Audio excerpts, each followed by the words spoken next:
सर्वदेवैकवन्द्यः परमगुरुरभीष्टावाप्तिदः सज्जनानां निखिलगुणगणार्णो नित्यनिर्मुक्तदोषः सरसिजनयनोऽसौ श्रीपतिर्मानदो नः। नारायणं सुरगुरुं जगदेकनाथं भक्तप्रियं सकललोकनमस्कृतं च त्रैगुण्यवर्जितमजं विभुमाद्यमीशं वन्दे भवज्ञममरासुरसिद्धवन्द्यं। नारायणाय परिपूर्णगुणर्णवाय विश्वोदयस्थितिलयो नियतिप्रदाय ज्ञानप्रदाय विबुधासुरसौख्यदुःखसत्कारणाय वितताय नमो नमस्ते। नारायणं नमस्कृत्य नरं चैव नरोत्तमं देवीं सरस्वतीं व्यासं ततो जयमुदीरयेत्। यो विप्रलम्ब विपरीतमतिप्रभूतान् वादान् निरस्य कृतवान् भुवि तत्त्ववादम् सर्वेश्वरो हरिरिति प्रतिपादयन्तम् आनन्दतीर्थमुनिवर्यमहं नमामि। नमोऽस्तु तात्विका देवाः विष्णुभक्तिपरायणाः धर्ममार्गे प्रेरयन्तो भवन्तः सर्वदेव हि यस्वानुभावमतिरश्रुतिसारमेकम् अध्यात्मदीपमतिनिर्शतान्तमोऽन्धम् संसारिणां करुणयाः पुराणगुह्यं तं व्याससूनुमुपयामि गुरुं मुनीनां।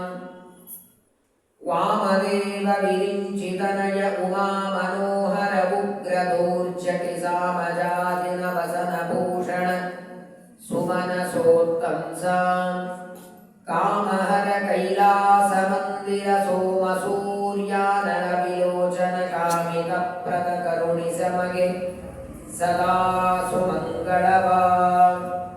नमस्ते अस्तु भगवन् विश्वेश्वराय महादेवाय त्र्यम्बकाय त्रिपुरान्तकाय त्रिकाग्निकालाय कालाग्निरुद्राय नीलकण्ठाय मृत्युञ्जयाय सर्वेश्वराय सदाशिवाय श्रीमन्महादेवाय नमः।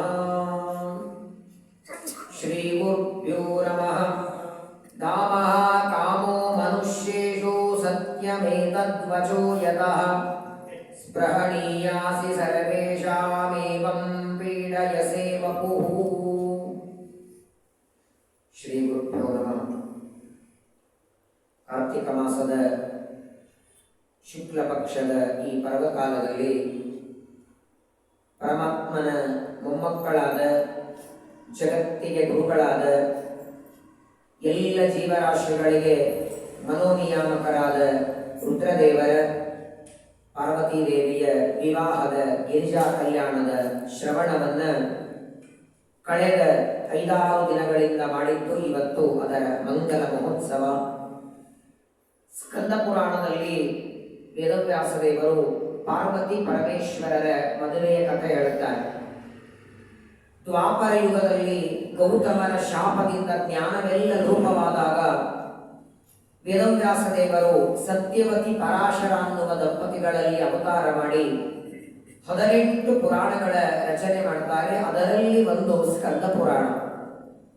ಇವತ್ತು ನಾವು ಮಾಡುವ ಅನೇಕ ವ್ರತ ಉಪವಾಸಗಳು, ನಾನಾ ರೀತಿಯಾದ ಪ್ರದಕ್ಷಿಣೆ ನಮಸ್ಕಾರ, ಅದರದೆಲ್ಲ ಮಹತ್ವ ಸ್ಕಂದ ಪುರಾಣ ಹೇಳುತ್ತೆ. ಅದರಲ್ಲಿ ಒಂದೊಂದು ಭಾಗ ಇದೆ, ಖಂಡಗಳು ಅಂತ ಕರೀತಾರೆ. ಇದು ಸ್ಕಂದ ಪುರಾಣದಲ್ಲಿ ಉಮಾಮಹೇಶ್ವರ ವಿವಾಹ ಖಂಡ ಅಂತ ಬರುತ್ತೆ. ಆ ಸ್ಕಂದ ಪುರಾಣದಲ್ಲೇನೆ ರೇವಾಖಂಡ ಅಂತ ಅಲ್ಲಿ ಬರೋದು ಸತ್ಯನಾರಾಯಣ ಕಥೆ. ಅದು ಸ್ಕಂದ ಪುರಾಣದ್ದೇ.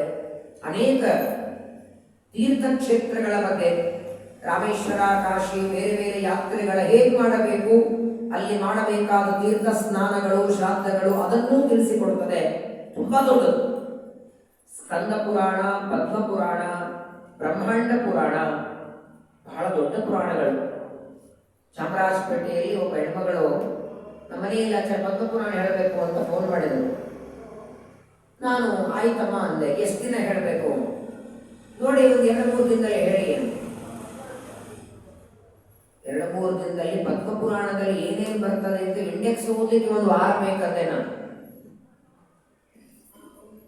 ಅವಳೇ ನಡ್ಕೊಂಡು ಪಾಪ ಪದ್ಮ ಪುರಾಣ ಅಂದ್ರೆ ಸಹಜವಾಗಿ ನಾನಂದೆ ಅಲ್ಲೇ ಚಾಮರಾಜಪೇಟೆಯಲ್ಲಿ ವೇದಾಂತ ಬುಕ್ ಹೌಸ್ ಇದೆ, ಅಲ್ಲಿ ಹೋಗಿ ಪದ್ಮ ಪುರಾಣದ ಪುಸ್ತಕ ಕೇಳ್ಕೊಂಡು ಬನ್ನಿ. ನನ್ನ ಹತ್ರ ಪುಸ್ತಕ ಇಲ್ಲ, ಪುಸ್ತಕ ಇದ್ರೆ ನಾನು ಬರ್ತೇನೆ ಪ್ರವಚನಕ್ಕೆ. ಪಾಪ ಹೆಣ್ಮಕ್ಳು ಹೋಗಿ ಪದ್ಮ ಪುರಾಣದ ಪುಸ್ತಕ ಬೇಕಾಗಿತ್ತು ಅಂತ ಕೇಳಿದ್ರೆ, ಆಟೋ ತಂದಿರಾ ಅಂತ ಕೇಳಿದ್ರು ಅವರು. ಯಾಕೆ? 32 ವಾಲ್ಯೂಮ್ ಇದೆ ಅಂದ್ರೆ ಪದ್ಮ ಪುರಾಣ. ಒಂದೊಂದು ಪುಸ್ತಕ ಎಷ್ಟು? 32 ವಾಲ್ಯೂಮು, 6 ಬಾಕ್ಸ್ ಇದೆ. ಆಟೋ ತಂದಿದ್ದೀರಾ? ನಾನು ಫೋನ್ ಮಾಡಿದೆ, ಗೊತ್ತಾಯ್ತು ಅಂದ್ರೆ ಪುಸ್ತಕ ಎಷ್ಟಿವೆ ಅಂತ.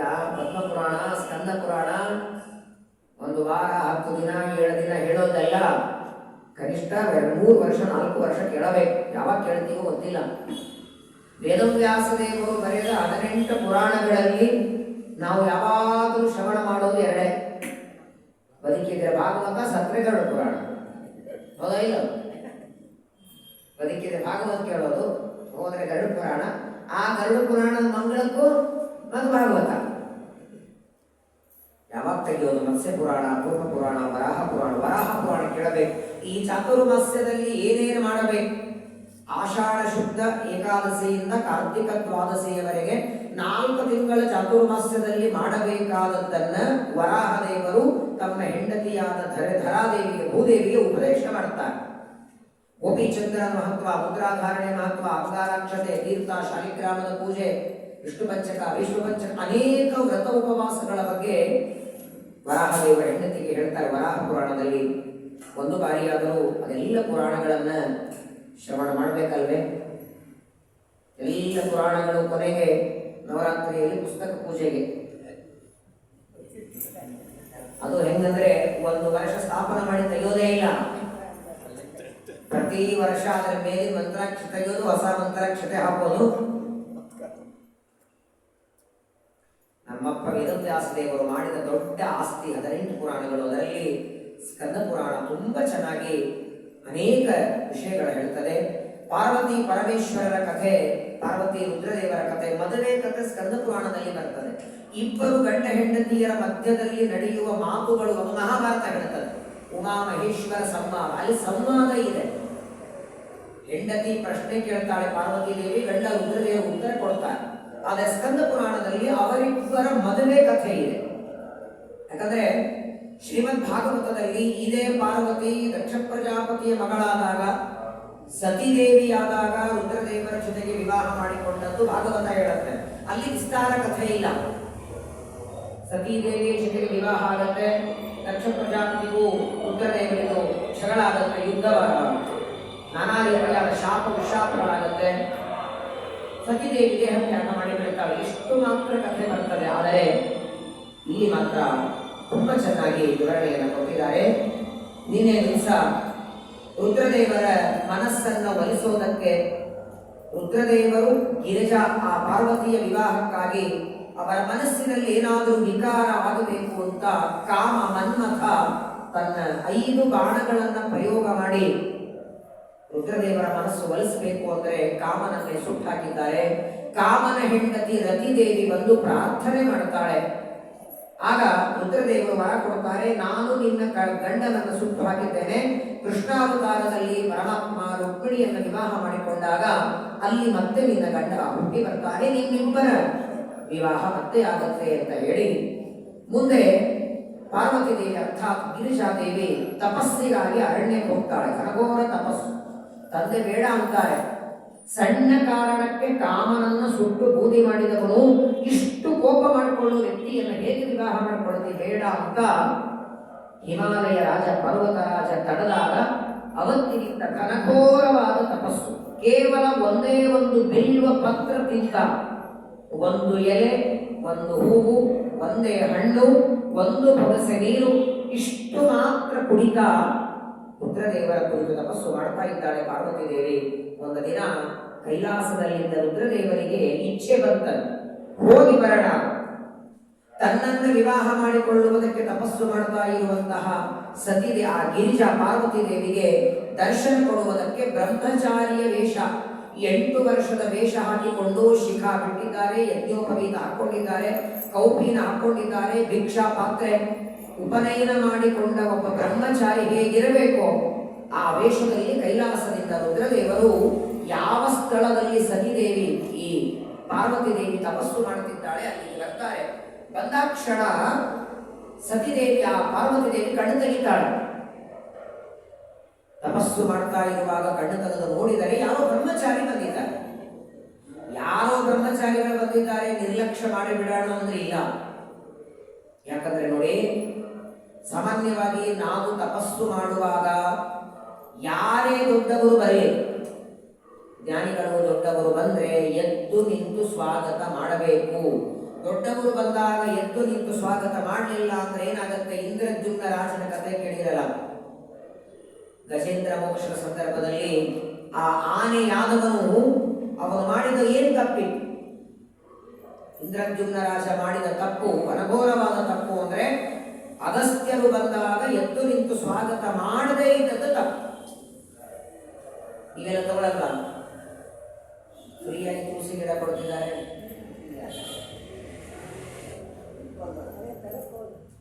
ಯಾವುದು ಹಲಸಿನ ಹಾಕೋದಲ್ಲ, ಎಲ್ಲ ತರ್ತಿದ್ದಾರ? ಅಲ್ಲಲ್ಲ, ನೀವೆಲ್ಲ ಯಾಕೆ ಹೋಗ್ಲಿಲ್ಲ ಅಂತ ಕೇಳಿದೆ. ಹಲಸಿಗೆ ಕೊಡ್ತಾರೆ, ಪ್ರತಿ ವರ್ಷ ಕೊಡ್ತಾರೆ. ನಾನು 2 ವರ್ಷ ಇಲ್ಲೇ ಇದ್ದೆ, ನನಗೂ ಗೊತ್ತಿದೆ. ನೀವೆಲ್ಲ ಹೋಗ್ಲಿಲ್ಲ, ಒಬ್ಬರೇ ಹೋದ್ರಲ್ಲ ಅಂತ. ಇವ್ರ ಮನೆ ಯಾವಾಗ ಯಾರ ಮನೆ ಕೊಟ್ಟರು ತಗೊಂಡು ಹೋಗ್ತಾರೆ. ಅವ್ರ ಮನೆ ಕೊಟ್ಟರು, ಇವ್ರ ಮನೆ ಕೊಟ್ಟರು, ಈಗ ಅಪ್ಪ ತುಂಬಾ ಚಿನ್ನತಾರೆ. ಸಾಮಾನ್ಯವಾಗಿ ಕಾರ್ತಿಕ ಮಾಸ ಮಹಾತ್ಮದಲ್ಲಿ ಬರ್ತದೆ, ಮಗಳನ್ನ ದಾನ ಕೊಡಬೇಕು ಅಲ್ವಾ? ಆ ಮಗಳು ನಮ್ಮವಳಾಗಿರ್ಬೇಕು. ನಮ್ಮವಳು ಅಂದ್ರೆ ಕನಿಷ್ಠ ಪಕ್ಷ ಜನ್ಮ ಕೊಟ್ಟ ಮಗಳನ್ನಾದ್ರೂ ಕನ್ಯಾನ, ಇಲ್ಲ ಅಂದ್ರೆ ಬೆಳೆಸಿದ್ದಾದ್ರೂ ದಾನ ಮಾಡಬೇಕು. ಇಲ್ಲಿ ಜನ್ಮನೂ ಇಲ್ಲ, ಬೆಳೆಸಿದ್ದು ಇಲ್ಲ, ಯಾವ ಪುಸ್ತಕ ಕೊಟ್ಟ ತುಳಸಿ ಅಂತ ದಾಮೋದರ ಕೊಟ್ಬಿಡೋರು ನೀವು. ಉತ್ಥಾನ ದ್ವಾದಶಿ ತುಳಸಿಯನ್ನ ದಾಮೋದರನಿಗೆ ಕೊಡಬೇಕು. ಅದಕ್ಕೆ ನೋಡಿ, ಆಷಾಢ ಮಾಸನೇ ಮಣ್ಣಿನಲ್ಲಿ ಬೀಜಗಳನ್ನು ಹಾಕಬೇಕಂತೆ. ಆಷಾಢ, ಶ್ರಾವಣ, ಭಾದ್ರಪದ ಅಲ್ಲಿವರೆಗೆ ಇಷ್ಟಾಗಿರತ್ತೆ. ನಾವೇ ಬೀಜ ಹಾಕಿ ಬೆಳೆಸಿ ಆ ತುಳಸಿಯನ್ನು ದಾಮೋದರನಿಗೆ ಕೊಡ್ಬೇಕು. ಯಾರೋ ಬೆಳೆಸಿ ನೀವ್ಯಾರು ಕೊಡೋದಕ್ಕೆ ಅಧಿಕಾರ?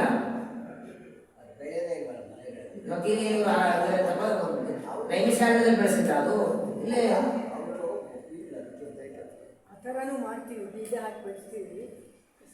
ಏನು ಮಾಡಲ್ಲ, ಬಿಡೋದು ಬೇಡ ಅಂತ ಅವರೇ ಒಳ್ಳೆ ಶುರು ಮಾಡಿದ್ದಾರೆ.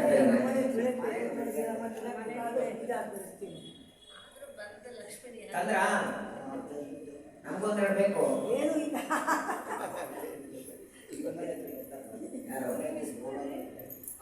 ಯಾರು ಸಾಧನೆ ಬರ್ತಾರೆ. ತಪಸ್ಸು ಮಾಡ್ತಾ ಇರುವ ರುದ್ರದೇವ ಪಾರ್ವತಿ ದೇವಿಯನ್ನ ನೋಡುವುದಕ್ಕೆ, ಅದು ತನಗಾಗಿ ವಿವಾಹಕ್ಕಾಗಿ ಅತ್ಯಂತ ಘನಘೋರವಾಗಿ ತಪಸ್ಸು ಮಾಡ್ತಾ ಇರೋದನ್ನ ನೋಡಿ ಬ್ರಹ್ಮಚಾರ್ಯ ವೇಷದಿಂದ ಬಂದು, ಇದಂ ಚನ್ಯ ತವ ಶುಭೆ ಶಿರಸೋ ರೋದರಂ ತವ ಯದೇಹಂ ತೆತ್ತು ಕಾಮಾತ್ವ. ಪ್ರಬುದ್ಧ ಶಿವಾಲಿಕೆ ಪಾರ್ವತಿಯನ್ನ, ಆ ಗಿರಿಜಾದೇವಿಯನ್ನ ಬ್ರಹ್ಮಚಾರಿ ವೇಷದಲ್ಲಿ ಬಂದ ರುದ್ರದೇವರಂತಾರೆ, ಯಾಕಮ್ಮ ಇಷ್ಟು ತಪಸ್ಸು ಮಾಡ್ತಿದ್ದೆ? ಪರ್ವತರಾಜನ ಮಗಳ ನೀನು, ಹೇಗಿದ್ದವಳು ಹೇಗಾಗಿದ್ದೆ? ಅತ್ಯಂತ ಕೃಶವಾಗಿದೆ ನಿನ್ನ ದೇಹ. ಯಾಕೆ? ಒಣಗಿದ ಎಲೆಯನ್ನು ತಿಂದು, ಹೂವನ್ನು ತಿಂದು, ಹಣ್ಣನ್ನು ತಿಂದು ಯಾಕಿಷ್ಟು ಘೋರ ತಪಸ್ಸು? ಯಾವಾಗಲೂ ನೋಡಿ, ಒಂದು ವಸ್ತು ಪಡೆಯೋದಕ್ಕೆ ಒಂದು ಕಳ್ಕೋಬೇಕು ಅಂತ ಇರತ್ತಲ್ಲ, ಸರಿ. ಆದ್ರೆ ಆ ವಸ್ತುವಿನ ಬೆಲೆ ಎಷ್ಟಿದೆಯೋ ಅದಕ್ಕೆ ತಕ್ಕಂತೆ ಪರಿಶ್ರಮ ಪಡಬೇಕು ಅಲ್ವಾ?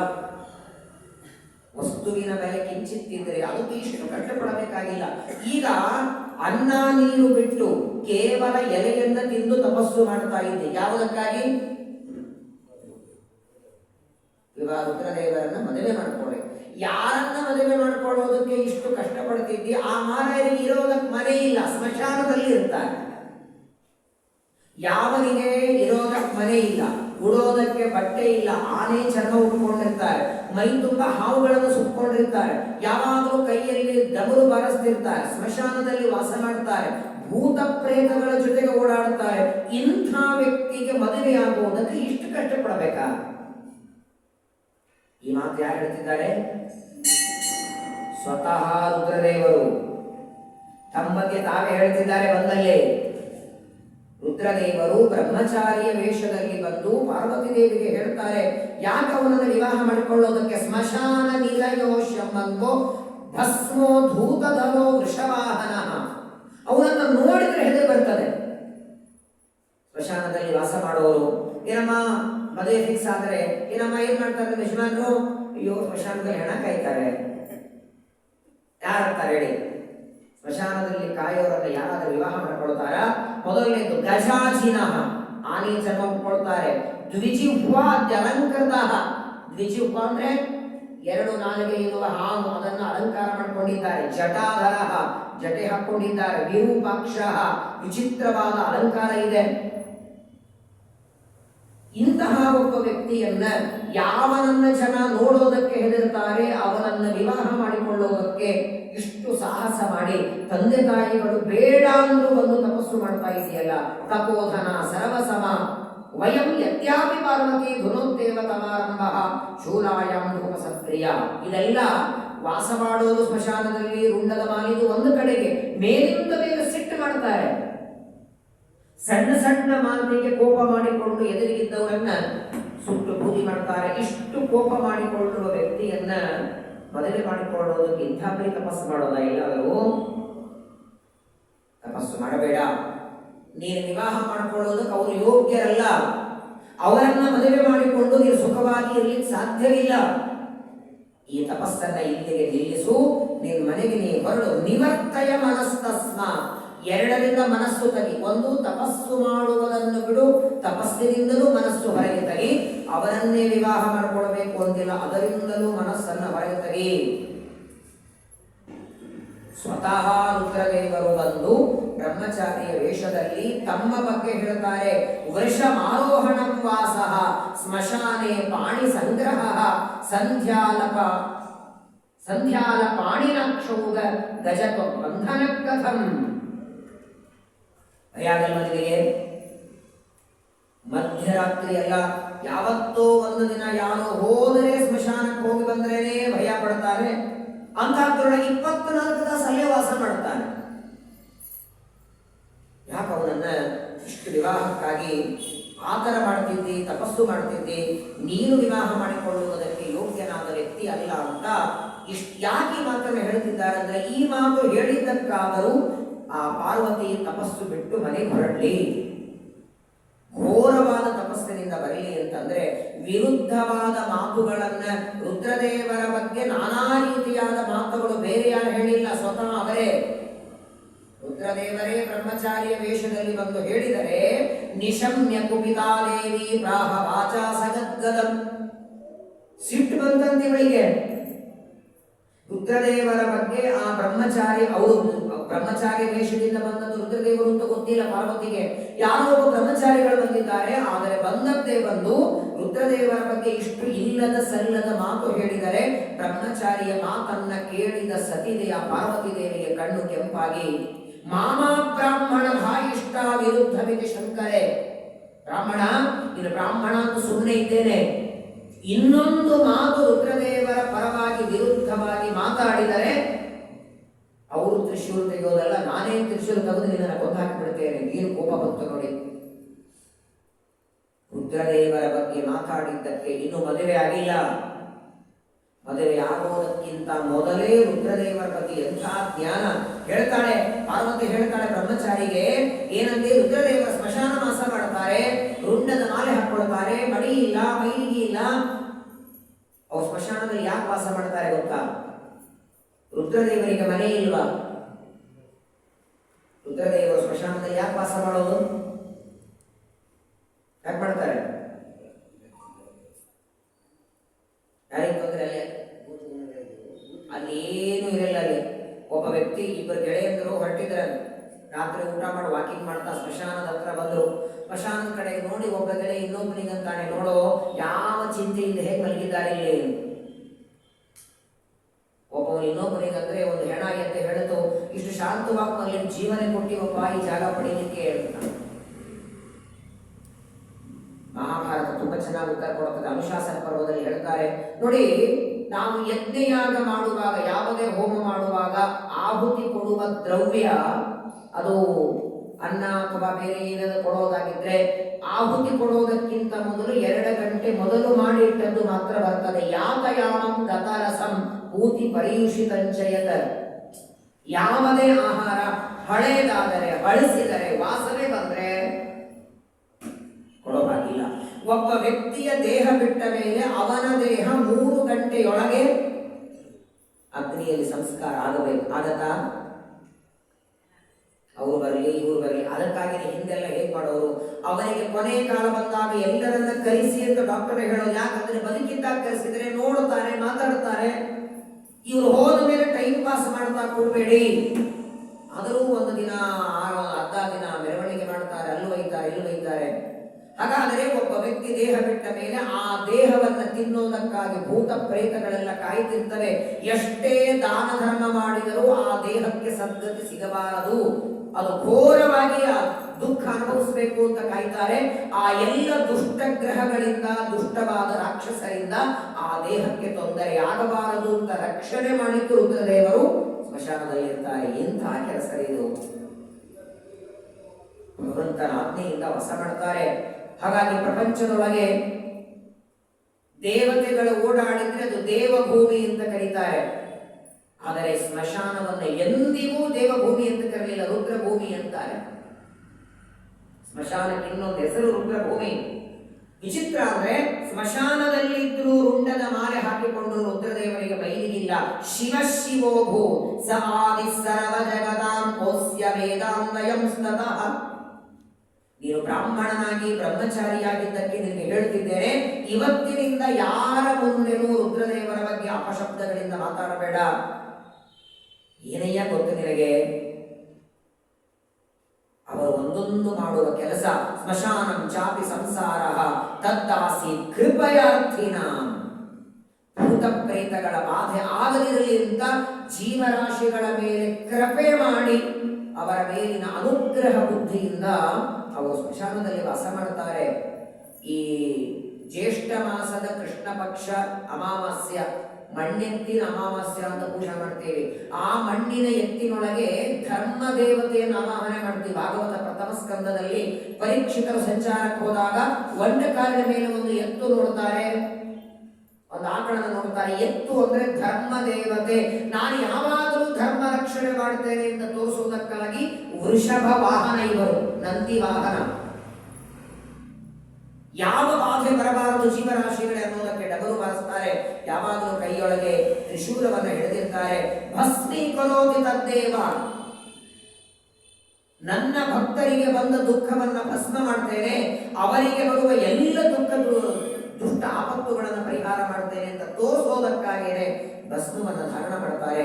ಯಾವನ ಹೆಸರು ಹೇಳಿದ್ರೆ ಮಂಗಲ, ಅವನಿಗೆ ಶಿವ ಅಂತ ಹೆಸರು. ಅಂತಹ ಪರಮ ಮಂಗಲರಾದ, ನಿರಂತರವಾಗಿ ಬಾಯಿಯಿಂದ ವೇದಗಳನ್ನು ಪಠನ ಮಾಡುವ ತ್ರಿನೇತ್ರರಾದ ಅಂತಹ ರುದ್ರದೇವರನ್ನ ಅಲ್ಲದ ಸಲ್ಲದ ಮಾತಿನಿಂದ ಬೈತಾ ಇದೆಯಲ್ಲ. ವಿಮರ್ಶ ಕುರಿಯತೆಯ ಸರ್ವಂ. ಇನ್ನು ಮೇಲೆ ಯಾರ ಜೊತೆಗೆ ಮಾತಾಡಬೇಕಾದರೂ ಎಚ್ಚರದಿಂದ ಮಾತಾಡು. ಯಾರು ನೀನು ಬ್ರಹ್ಮಚಾರಿ? ನಾನು ಮಾಡುವ ತಪಸ್ಸು ಕೆಡಿಸೋದಲ್ಲದೆ ಯಾವ ರುದ್ರದೇವರಿಗೋಸ್ಕರ ತಪಸ್ಸು ಮಾಡ್ತಿದ್ದೇನೆ ಅವರ ಪರವಾಗಿ ವಿರುದ್ಧ ಮಾತಾಡ್ತಿದ್ದೀನಿ. ಜಟಾಭಸ್ಮ ಹಚ್ಕೊಳ್ತಾರೆ, ಸ್ಮಶಾನದಲ್ಲಿ ವಾಸ ಮಾಡ್ತಾರೆ ಅಂತ ಅತ್ಯಂತ ಪ್ರಚಂಡವಾದ ಕೋಪದಿಂದ ಕಣ್ಣು ಕೆಂಪು ಮಾಡಿ ಆ ಬ್ರಹ್ಮಚಾರಿಯನ್ನ ಬೈತಾ ಇದ್ರೆ, ಬ್ರಹ್ಮಚಾರಿಯ ವೇಷದಲ್ಲಿ ಬಂದಂತಹ ರುದ್ರದೇವರಂತಾರೆ, ಇವಳು ಕೇವಲ ನನ್ನನ್ನ ವಿವಾಹ ಮಾಡಿಕೊಳ್ಳಬೇಕು ಅಂತ ತಪಸ್ಸು ಮಾಡೋದು ಮಾತ್ರವಲ್ಲ, ಯಾರಾದರೂ ನನ್ನನ್ನ ಬೈದರೆ ಅದನ್ನು ಇವಳು ಸಹನೆ ಮಾಡಲ್ಲ. ಬೈದು ಪರವಾಗಿಲ್ಲ, ಬೈರಿ, ಇನ್ನೊಂದು ನಾಲ್ಕು ನಮಗೊಂದು ಬೈಲಿಕ್ಕೆ ಸಿಗಲ್ಲ, ನೀವು ಬೈರಿ ಅಂತ ಹೇಳೋರು ಎಷ್ಟೋ ಜನ ಇದ್ದಾರೆ. ಸ್ವಂತ ತಾವಾಗಿಲ್ಲ ಅಂದ್ರೆ ಇನ್ನೊಬ್ಬರಿಂದ ಗಂಡನನ್ನ ಬಯಸೋರಿದ್ದಾರೆ. ಮಾಡಿದ್ದಾರೆ. ರುದ್ರದೇವರನ್ನ ಬೈತಾ ಇದ್ರೂ ಸಹನೆ ಮಾಡ್ಕೊಳ್ಳಿಲ್ಲ ನೋಡಿ. ಸ್ವಲ್ಪ ಹೊತ್ತು ನಿಂತ್ಕೊಂಡ್ರು. ಯಾವಾಗ ಅವಳು ಬಹಳೇ ಬೈಲಿಕ್ಕೆ ಶುರು ಮಾಡಿಬಿಟ್ಲು.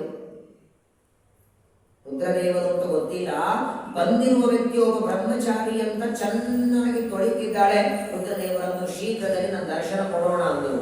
ನಾನು ಎಷ್ಟೊತ್ತು ಬ್ರಹ್ಮಚಾರಿಯಾಗಿರ್ತೇನೆ, ಅಲ್ಲಿ ಇವರಿಗೆ ಮಂಗಳಾರತಿ ತಪ್ಪಿದ್ದಲ್ಲ. ಯಾಕಂದ್ರೆ ನಾನೇ ಅವರು ರುದ್ರನ್ನು ಗೊತ್ತಾಗಲಿ ಅವಳಿಗೆ. ಶೀಘ್ರದಲ್ಲಿ ತನ್ನ ರೂಪವನ್ನು ತೋರಿಸೋಣ ಅಂತ ಹೇಳಿ ಆ ಪಾರ್ವತಿ ದೇವಿ ಕಣ್ಣು ಕೆಂಪು ಮಾಡಿ ಬೈಯೋದೆಲ್ಲ ಆದ ಮೇಲೆ ಮತ್ತೆ ಬ್ರಹ್ಮಚಾರಿಯ ವೇಷವನ್ನ ಬಿಡಿಸಿ ರುದ್ರದೇವರು ತಮ್ಮ ಮೂಲ ವೇಷದಲ್ಲಿ ನಿಂತ್ಕೊಂಡಿದ್ದಾರೆ. ತಥೋ ನಿರೀಕ್ಷತಂ ದೇವಂ ಸಂಭ್ರಾಂತ ಪರಮೇಶ್ವರಿ. ಏನು ಆನಂದರಿ ಪಾರ್ವತಿ ದೇವಿಗೆ.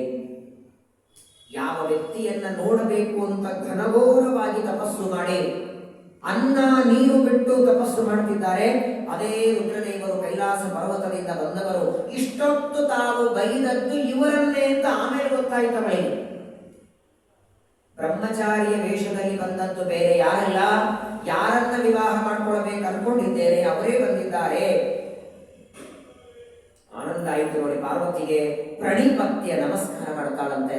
ಪ್ರಣಿಪತ್ಯ ಮಹೇಶಾನಂ ತುಷ್ಟಾಯಾವನತಾವುಮ. ಮೊದಲು ಬ್ರಹ್ಮಚಾರಿ ಅಂತ ಬೈದ್ಲು. ಬಂದವರು ರುದ್ರದೇವರಿಂದ ಗೊತ್ತಾದ ಕ್ಷಣ ನಮಸ್ಕಾರ ಮಾಡಿ ಪ್ರದಕ್ಷಿಣೆ ಹಾಕಿ ರುದ್ರದೇವರನ್ನು ಕುರಿತು ಒಂದು ಮಾತಾಡ್ತಾಳೆ. ಸ್ವಾಮಿ, ನೀವು ಬರೋದೇ ಆದ್ರೆ ದರ್ಶನ ಕೊಡೋದಾದ್ರೆ ಇದೇ ರೂಪದಿಂದ ಬಂದ್ರೆ ಬರಬೇಕಾಗಿತ್ತು. ಯಾಕೆ ಬ್ರಹ್ಮಚಾರಿ ಯಾಕೆ ಬಂದ್ರೆ? ನನ್ನ ಕಡೆ ಬೆಸ್ಕೊಳಿಕ ನೀವು ಬ್ರಹ್ಮಚಾರಿ ಅಂತ ಬಂದದ್ದಕ್ಕೆ ನೀವು ಬ್ರಹ್ಮಚಾರಿಯಾಗಿ ಬಂದರೂ ಕೂಡ ರುದ್ರದೇವರ ಬಗ್ಗೆ ಅಲ್ಲದ ಸಲ್ಲದ ಮಾತು ಆಡಿದ್ದಕ್ಕೆ ನನಗೆ ಬೈಯುವಂತಹ ಪ್ರೇರಣೆಯಾಯಿತು. ಅಷ್ಟು ಕೋಪ ಬಂತು ನನಗೆ. ಸಾಮಾನ್ಯವಾಗಿ ಜಗತ್ತೊಳಗ ನೋಡಿ, ನಮಗ ಬೈದರೂ ಕೋಪ ಬರ್ತದೆ, ನಮ್ಮವರಿಗೆ ಬೈದರೂ ಕೋಪ ಬರ್ತದೆ. ನೀವು ಯಾರ ಮೇಲೆ ಹೆಚ್ಚು ಪ್ರೀತಿ ಮಾಡ್ತೀರೋ ಅವರಿಗೆ ಬೈದ್ರೆ ತಾನೇ ಕೋಪ ಬರೋದು. ಪಕ್ಕದ ಮನೆಯಲ್ಲಿ ಯಾರೋ ಬೈತಿದ್ದಾರೆ, ನೀವು ಕೋಪ ಬರುತ್ತಾ? ಹಂಗೆ ನೀವು ಕೋಪ ಮಾಡ್ಕೊಳ್ಳೋದ ದಿನ ಮಾಡ್ಕೊ. ಯಾಕಂದ್ರೆ ಒಬ್ಬರಿಗೆ ಒಬ್ಬರು ಬೈಕೋದೇ ಇರ್ತಾರೆ. ಇಡೀ ಬೆಂಗಳೂರೊಳಗಲ್ಲ, ಇಡೀ ಮೈಸೂರಲ್ಲ, ಇಡೀ ಕರ್ನಾಟಕ ಅಲ್ಲ, ಇಡೀ ಜಗತ್ತೊಳಗೆ ಒಬ್ಬರಿಗೆ ಬೈತಾನೆ ಇರ್ತಾರೆ. ಯಾರೋ ಯಾರಿಗೋ ಬೈದದ್ದಕ್ಕೆ ನಿಮ್ಗೆ ಕೋಪ ಬರುತ್ತಾ? ನಿಮಗೆ ಬರೋದು ಯಾವಾಗ? ನಿಮ್ಮವರಿಗೆ ಬೈದ್ರೆ. ನೀವು ಯಾರ ಮೇಲೆ ಹೆಚ್ಚು ಪ್ರೀತಿ ಮಾಡ್ತೀರೋ ನಿಮ್ಮ ಮೊಬೈಲ್ ಬೈದ್ರೆ ನಿಮ್ಗೆ ಕೋಪ ಬರುತ್ತೆ. ಯಾಕೆ? ಇದು ನಿಮ್ಮ ಮೊಬೈಲು ಅಂತ ಅಭಿಮಾನ. ಅದೇ ಬೇರೆ ಮೊಬೈಲ್ ಬೈದ್ರೆ, ಹೊರಗಡೆ ಎಷ್ಟು ಚಪ್ಪಲಿ ಬಿಟ್ಟಿದ್ದು, ಯಾರು ಚಪ್ಪಲಿ ಎಷ್ಟು ಹೊಲಸಾಗಿದೆ, ಅದು ನಿಮ್ಗೆ ಆಗಿರ್ಲಿಲ್ಲ ಅಂದ್ರೆ ಹೌದು ನೋಡ್ರಿ ಎಷ್ಟು ಹೊಲಸಿದೆ ಅಂತೀರ. ಅಕಸ್ಮಾತ್ ನಿಂದೆ ಆಗಿದ್ರೆ ಅಲ್ರಿ ಅದಕ್ಕೇನಾಗಿದ್ದಾರೆ ಚೆನ್ನಾಗಿದೆಯಲ್ಲ, ನಿಮ್ ಕಣ್ಣಿಗೆಲ್ಲ ಹೊಲಸೆ ಕಾಣಿಸ್ತದೆ ಅಂದ್ಬಿಡ್ತಾನೆ. ಮನುಷ್ಯರ ಸ್ವಭಾವ ಯಾವತ್ತಾದರೂ ಸರಿ, ತಾನು ಇಚ್ಛೆ ಪಡುವ, ತಾನು ಪ್ರೀತಿ ಮಾಡುವ ವಸ್ತುವಾಗಿರಲಿ, ವ್ಯಕ್ತಿಯಾಗಿರಲಿ, ತಾನು ಬೈಯುವುದಕ್ಕೆ ಇಷ್ಟಪಡಲ್ಲ, ಇನ್ನೊಬ್ಬರು ಬೈಯೋದು ಇಷ್ಟಪಡಲ್ಲ. ಹಾಗಾಗಿ ಮನಸ್ಸಸ್ತ್ವಂ ಪ್ರಭುಶಂಭೋ ದತ್ತಂ ದಚ್ಚಮಯಾತವ.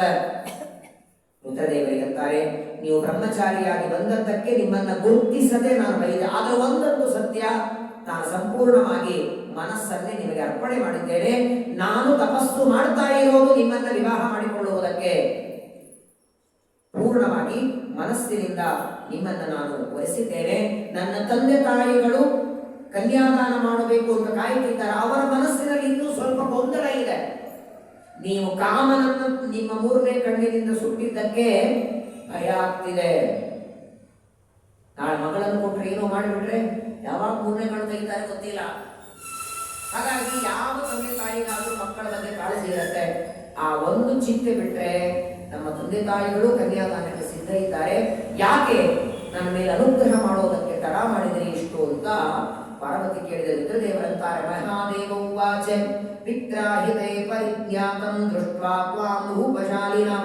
ಅಮ್ಮ, ನಿನ್ನ ಹತ್ರ ನಾನು ಬರೋದಕ್ಕಿಂತ ಮೊದಲು ನಿನ್ನ ತಂದೆ ಹತ್ರ ಹೋಗಿ ಬಂದೆ. ನಿನ್ನ ತಂದೆ ತಾಯಿಗಳ ಮನಸ್ಸಲ್ಲಿ ಏನಿದೆ, ಅವರ ಅಪೇಕ್ಷೆ ಏನು, ಅವರ ಇಚ್ಛೆ ಏನು, ಅದನ್ನೆಲ್ಲ ತಿಳ್ಕೊಂಡೆ ನಾನು ಇಲ್ಲಿಗೆ ಬಂದಿದ್ದೇನೆ. ನಿಜವಾಗಿಯೂ ನಿಮ್ಮ ತಂದೆ ಮಹಾ ಪುಣ್ಯವಂತ, ಹಿಮಾಲಯ ಪರ್ವತ ರಾಜ. ಅವನಿಗೆ ನಿನ್ನಂತಹ ಮಗಳು ಹುಟ್ಟಿದ್ಯಲ್ಲ, ನಿನ್ನ ಜನ್ಮ ಸಾರ್ಥಕವಾಯಿತು. ನಾನು ಕೇವಲ ವಿವಾಹ ಬೇಡ, ನನ್ನ ಏಕಾಂತ ಸಾಧನೆ ಮಾಡಿಕೊಳ್ಳಬೇಕು, ಯಾರು ನನಗೆ ಅಡ್ಡಿ ಮಾಡಬಾರದು ಅಂತ ನಾನು ಇಷ್ಟು ದಿನ ವಿವಾಹಕ್ಕೆ ಬೇಡ ಅಂದಿದ್ದೆ. ಆದರೆ ನನ್ನನ್ನು ವಿವಾಹ ಮಾಡಿಕೊಳ್ಳುವುದಕ್ಕೆ ನೀನು ಮಾಡುವ ಈ ಘೋರವಾದ ತಪಸ್ಸು ನಿನಗೆ ನನ್ನಲ್ಲಿ ಇರುವ ಭಕ್ತಿ, ಶ್ರದ್ಧೆ, ದೀಕ್ಷಾ ಇದನ್ನು ನೋಡಿ ನನ್ನ ಮನಸ್ಸು ಕೂಡ ಒಲಿತಾ ಇದೆ. ಅವಶ್ಯವಾಗಿ ನಾನು ನಿನ್ನನ್ನ ವಿವಾಹ ಮಾಡಿಕೊಳ್ಳುತ್ತೇನೆ. ಇದಕ್ಕಾಗಿ ಬೇಕಾಗುವ ಎಲ್ಲ ಸಿದ್ಧತೆಗಳು ನಡೆಯಲಿ, ವಿವಾಹಕ್ಕೆ ಬೇಕಾಗುವ ಎಲ್ಲ ಕಾರ್ಯಗಳು ಬೇಗ ನಡೆಯಲಿ ಅಂತ ರುದ್ರದೇವರಂದಾಗ ನೋಡಿ ಅವತ್ತಿನವರೆಗೆ ಇಲ್ಲದೇ ಇರುವ ಆನಂದ ಮುಖದಲ್ಲಿ ಬಂದು ಪಾರ್ವತಿ ದೇವಿಗೆ ಇಷ್ಟು ದಿನಗಳವರೆಗೆ ಈ ಒಂದು ಮಾತಿಗಾಗಿ ಕಾಯ್ತಾ ಇದ್ದರು. ಯಾವಾಗ ರುದ್ರದೇವರು ಬಂದು ಆಗಲಿ ನಾನು ವಿವಾಹ ಮಾಡ್ಕೊಳ್ತೇನೆ ಅಂತಾರೆ, ಆಗ ಒಂದು ಮಾತು ಹೇಳ್ತಾರೆ ರುದ್ರದೇವರು, ನಮ್ಮಿಬ್ಬರ ವಿವಾಹಕ್ಕೆ ನಿಮ್ಮ ತಂದೆ ತಾಯಿಗಳು ಮಾತ್ರವಲ್ಲ, ನಮ್ಮ ತಂದೆ ತಾಯಿಗಳು ಬರಬೇಕು, ನಮ್ಮ ಅಜ್ಜ ಬರಬೇಕು, ಮುತ್ತಜ್ಜ ಬರಬೇಕು, ನಮ್ಮ ಬಂಧು ಬಳಗನೂ ಎಲ್ಲರೂ ಬರಬೇಕು. ಪಾರ್ವತಿ ಅಂತಾರೆ, ಬರೇ ಬಂಧು ಬಳಗ ಯಾಕೆ, ನಿಮ್ಮನ್ನ ಆರಾಧನೆ ಮಾಡುವ ನಿಮ್ಮ ಭಕ್ತರಿಗೂ ಆಮಂತ್ರಣ ಕೊಡೋಣ, ಅವರು ಬರಲಿ. ನಿರಂತರವಾಗಿ ನಿಮ್ಮನ್ನ ಪೂಜೆ ಮಾಡುವ, ಬಿಲ್ವ ಪತ್ರದಿಂದ ನಿಮ್ಮನ್ನ ಅರ್ಚನೆ ಮಾಡುವ, ನಮಃ ಶಿವಾಯ ಚ ಶಂಕರಾಯ ಚ ಮಯಸ್ಕರಾಯ ಚ ಅಂತ ನಿಮ್ಮನ್ನ ಪ್ರತಿ ಸೋಮವಾರ ಭಜನೆ ಮಾಡುವಂತಹ ನಿಮ್ಮ ಭಕ್ತರಿಗೂ ಹೇಳೋಣ. ರುದ್ರದೇವರಂದು ಎಲ್ಲರಿಗೂ ಆಮಂತ್ರಣ ಕೊಟ್ಟರೆ ಎಷ್ಟು ಜನ ಆಗ್ತಾರೆ ಮದುವೆಗೆ? ಆಗ್ಲಿ, ಏನ್ ಕಡಿಮೆ ಇದೆ, ನಮ್ಮಪ್ಪ ಯಾವ ಹಿಮಾಲಯ ಪರ್ವತ ರಾಜ, ಪರ್ವತಕ್ಕೆ ಅಭಿಮಾನಿ ದೇವತೆ, ಅವನಿಗೆ ಸಂಪತ್ತಿ ಕೊರತೆ ಇಲ್ಲ, ಇಡೀ ಭೂಮಂಡಲದಲ್ಲಿದ್ದ ಜನ ಎಲ್ಲ ನಮ್ಮ ಮದುವೆಗೆ ಬರಬೇಕು. ನೋಡಿ ಎಂಥ ಅಪೇಕ್ಷೆ. ನಮ್ಮ ಮದುವೆಗೆ 100-120 ಜನ ಬರ್ತಾರೆ ಅಂದ್ರೆ 3 ದಿನ ಮೊದಲೇ ಗ್ರಹಣ ಹಿಡಿದಿರ್ತದೆ. ಹೆಂಗ್ ಮಾಡೋದು, ಏನ್ ಮಾಡೋದು, ಏನ್ ಆಗತ್ತೋ ಇಲ್ಲೋ. ಇವಾಗ ಇತ್ತೀಚೆಗೆ ಒಂದು ಮದುವೆ ಆಮಂತ್ರಣ ಕೊಡೋ ಪದ್ಧತಿ ಒಂದು ಬಂದಿದೆ. ಮೊದಲೆಲ್ಲ ಹೇಗಿರ್ತಿತ್ತು, ನೀವು ಬರಲೇಬೇಕು, ನೀವು ಆಶೀರ್ವಾದ ಬರಲೇಬೇಕು ಅಂತ ಒತ್ತಾಯದಿಂದ ಆಮಂತ್ರಣ ಕೊಡುತ್ತಿದ್ರು. ಇವಾಗ ಮೊದಲು ಹೇಳ್ತಾರೆ, ನಾಡಿದ್ದು ನಮ್ಮ ಮತ್ತೊಂದು ಮಗಳ ಮದುವೆ ಇದೆ ನೋಡಿ, ಆದ್ರೆ ಬನ್ನಿ, ಬೆಂಗಳೂರಲ್ಲಿ ಟ್ರಾಫಿಕ್ ಭಾಳ ಇರ್ತದೆ, ನೀವು ಮತ್ತೆ ಸಿಕ್ಕೊಂಡು ಬಿಡಬೇಕು, ನಿಮ್ ಸಲ ನಾವು ಕಾಯ್ಬೇಕು, ನಾವಲ್ಲಿ ಬೆಳೆದಾಗ ಬರ್ಸಿರ್ತೀವಿ, ನೀವು ಬರಲಿಲ್ಲ ಅಂದ್ರೆ ನಮ್ದು ಖರ್ಚು ಬೇಕು, ಆದ್ರೆ ಬನ್ನಿ, ಇಲ್ಲ ಅಂದ್ರೆ ಪರವಾಗಿಲ್ಲ, ಹಿಂಗೆ ಕೊಟ್ಬಿಡ್ತಾರೆ. ಆಮಂತ್ರಣ ಹೇಳುವಾಗಲೇ ಆ ಎದುರಿಗಿರೋ ವ್ಯಕ್ತಿ ಮೊದಲೇ ಬೇಸರ ಬರ್ತಿರ್ತದೆ. ಇವರು ಇಷ್ಟ ಅಂದ್ಬಿಟ್ರೆ ಗೋವಿಂದ. ವಿಶೇಷವಾಗಿ ಎಲ್ಲರೂ ಮದುವೆಗೆ ಬರಬೇಕು. ಅಥದೃಷ್ಟ ಈ ಸಂದರ್ಭದಲ್ಲಿ ರುದ್ರದೇವರು ಆ ಪಾರ್ವತಿ ದೇವಿಗೆ ಸಾಂತ್ವನವನ್ನ, ಸಮಾಧಾನವನ್ನ ಮಾಡಿ ಅವಳು ಇಷ್ಟು ದಿನಗಳಿಂದ ಮಾಡುವಂತಹ ತಪಸ್ಸಿಗೆ ಒಂದು ವರವನ್ನ ಕೊಟ್ಟು ಅನಂತರದಲ್ಲಿ ಒಂದು ಕೆಲಸ ಮಾಡಿದರು. ಎಲ್ಲರಿಗೆ ಆಮಂತ್ರಣ ಕೊಡಬೇಕು, ಹೇಗೆ ಕೊಡೋದು? ಪತ್ರಿಕಾ ಮಾಡಿಸ್ಕೊಡೋದ? ವಿವಾಹಕ್ಕೆ ಬನ್ನಿ ಅಂತ, ಪಾರ್ವತಿ ಪರಮೇಶ್ವರನ ಮದುವೆ ಇದೆ ಬನ್ನಿ, ಎಷ್ಟ್ರಿ ಮಾಡಿಸ್ತೀರಿ ಪತ್ರಿಕಾ? ನೋಡಿ, ಇವ್ರು ಇರ್ಬೇಕಾಗಿತ್ತಾಗ ವಾಟ್ಸಪ್ ಅಲ್ಲಿ ಕಳಿಸ್ಬೇಕು. ಯಾರ ಹತ್ರ ಇತ್ತು ಫೋನ್? ಆಗ ರುದ್ರದೇವರ ಹತ್ರ ಇದ್ದ, ಪಾರ್ವತಿ ಹತ್ರ ಇದ್ದ, ಇವ್ರ ತಗೊಂಡು ಹೋಗೋದಾಯ್ತು. ನೀವು ಇಂಥ ಉಪಾಯ ಮಾಡ್ತಾರೆ ನೋಡಿ. ಅದಕ್ಕಾಗಿ ರುದ್ರದೇವರಂತಾರೆ ಪಾರ್ವತಿಗೆ, ಒಂದು ಕೆಲಸ ಮಾಡೋಣ. ಏನ್ ಕೆಲಸ ಅಂದ್ರೆ, ನಾನು ಒಂದು ಸಣ್ಣ ಮಗುವಾಗಿ ಜೋರಾಗಿ ಅಳ್ಲಿಕ್ಕೆ ಶುರು ಮಾಡ್ತೇನೆ. ಶಿಶುರ್ಭೂತ್ವ, ಸಣ್ಣದಾದ ಮಗುವಾಗಿ ರುದ್ರದೇವರು ಅಳುವುದಕ್ಕೆ ಶುರು ಮಾಡ್ತಾರೆ. ಆ ಮಗುವಿನ ಅಳುವ ಧ್ವನಿ ಕೇಳಿ ಎಲ್ಲರೂ ಬಂದಲ್ಲಿ ಬರ್ತಾರೋ ಇಲ್ಲೋ? ಒಂದು ಮಗು ಅಳ್ತಾ ಇದ್ರೆ ಆಮಂತ್ರಣ ಕೊಡಬೇಕಾಗಿಲ್ಲ. ಅಳುವ ಧ್ವನಿ ಕೇಳಿ, ಯಾರು ಮಗು, ಯಾಕೆ ಅಳ್ತಿದೆ, ಅಪ್ಪ ಯಾರು, ಅಮ್ಮ ಯಾರು, ಎಲ್ಲ ದೇವಾನುದೇವತೆಗಳೆಲ್ಲ ಮಗು ಅಳ್ತಾ ಇದೆ. ರುದ್ರ, ವರುಣ, ಇಂದ್ರ, ಕಾಮ, ಚಂದ್ರ ಎಲ್ಲ ದೇವತೆಗಳಲ್ಲಿ ಬಂದಾಕ್ಷಣ ಈ ಅಳೋ ಮಗು ರುದ್ರದೇವರಾಗಿಬಿಟ್ರು. ಅವರಂತಾರೆ, ನಿಮ್ಮನ್ನೆಲ್ಲ ಕರೆಸೋದಕ್ಕೆ ಇದೊಂದು ಉಪಾಯ ಮಾಡಿದ್ದು. ಮನೆಗೆ ಬಂದು ಆಮಂತ್ರಣ ಕೊಡಬೇಕಲ್ಲ ಮದುವೆಗೆ, ಎಲ್ಲರೂ ಕೂಡ ವಿವಾಹಕ್ಕೆ ಬರಬೇಕು ಅಂತ ಹೇಳ್ತಾರೆ. ಎಲ್ಲ ದೇವತೆಗಳು ಅಲಂಕಾರ ಮಾಡಿಕೊಂಡಿದ್ದಾರೆ ಮದುವೆಗೆ. ನೋಡಿ, ಶ್ರೀನಿವಾಸ ಪದ್ಮಾವತಿಯರ ವಿವಾಹಕ್ಕೆ ಹೇಗೆ ದೇವತೆಗಳೆಲ್ಲ ಬಂದ್ರಲ್ಲ, ತಮ್ಮ ತಮ್ಮ ಮಡದಿ, ತಮ್ಮ ಮಕ್ಕಳು, ಪರಿವಾರ ಸಹಿತರಾಗಿ, ಹಾಗೆ ಪಾರ್ವತಿ ಪರಮೇಶ್ವರರ ವಿವಾಹಕ್ಕೆ ಮೊಟ್ಟ ಮೊದಲಿಗೆ ಬ್ರಹ್ಮದೇವರಿಗೆ ಆಮಂತ್ರಣ ಕೊಡ್ತಾರೆ. ಬ್ರಹ್ಮದೇವರು ಯಾರು? ರುದ್ರದೇವರ ಅಪ್ಪ. ಮೊದಲೇ ತಂದೆ ತಾಯಿ ಬೇಡವಾ ಪುಣ್ಯಾವಚನಕ್ಕೆ? ತಮ್ಮ ಮದುವೆಯ ವಿವಾಹ ಪುಣ್ಯಾವಾಚನದಲ್ಲಿ ಬ್ರಹ್ಮದೇವರಿಗೆ. ಆದರೆ ಬ್ರಹ್ಮದೇವರು ಒಂದೇ ಮಾತಂತಾರೆ, ನಾನು ಮದುವೆಗೆ ಬರಬೇಕಾದ್ರೆ ನಮ್ಮಪ್ಪ ಬಂದ್ರೆ ನಾನು ಬರ್ತೇನೆ ಅಂತ. ನಮ್ಮಪ್ಪ ಬಂದ್ರೆ ನಾನು ಬರ್ತೇನೆ, ನಮ್ಮಪ್ಪ ನಮ್ಮ ತಾಯಿ ಇಬ್ರು ಬರಬೇಕು, ಸರಿ ಅಂತ ಲಕ್ಷ್ಮೀ ನಾರಾಯಣ, ಏನ್ ಭಾಗ್ಯ ರುದ್ರದೇವರದು. ಅನಂತ ಕೋಟಿ ಬ್ರಹ್ಮಾಂಡ ನಾಯಕನಾದ ಪರಮಾತ್ಮ, ಲಕ್ಷ್ಮೀದೇವಿ, ಬ್ರಹ್ಮದೇವರು, ಸರಸ್ವತಿ, ವಾಯುದೇವರು, ಭಾರತಿ, ಗರುಡ, ಅವರ ಹೆಂಡತಿ ಸೌಪರ್ಣಿ, ಶೇಷದೇವರು, ವಾಯು, ಅವರ ಹೆಂಡತಿ ವಾರುಣಿ, ಇಂದ್ರ, ಕಾಮ, ಎಲ್ಲ ದೇವತೆಗಳು. ಇನ್ನು ಕಾಮ ಹುಟ್ಟಿಲ್ಲ. ಇಂದ್ರ ಇರುವ ತಾರತಮ್ಯದಲ್ಲಿರುವ ದೇವತೆಗಳೆಲ್ಲ ಅಲಂಕಾರ ಮಾಡಿಕೊಂಡಿದ್ದಾರೆ. ರುದ್ರದೇವರ ವಿವಾಹಕ್ಕೆ ಬಂದಿದ್ದಾರೆ.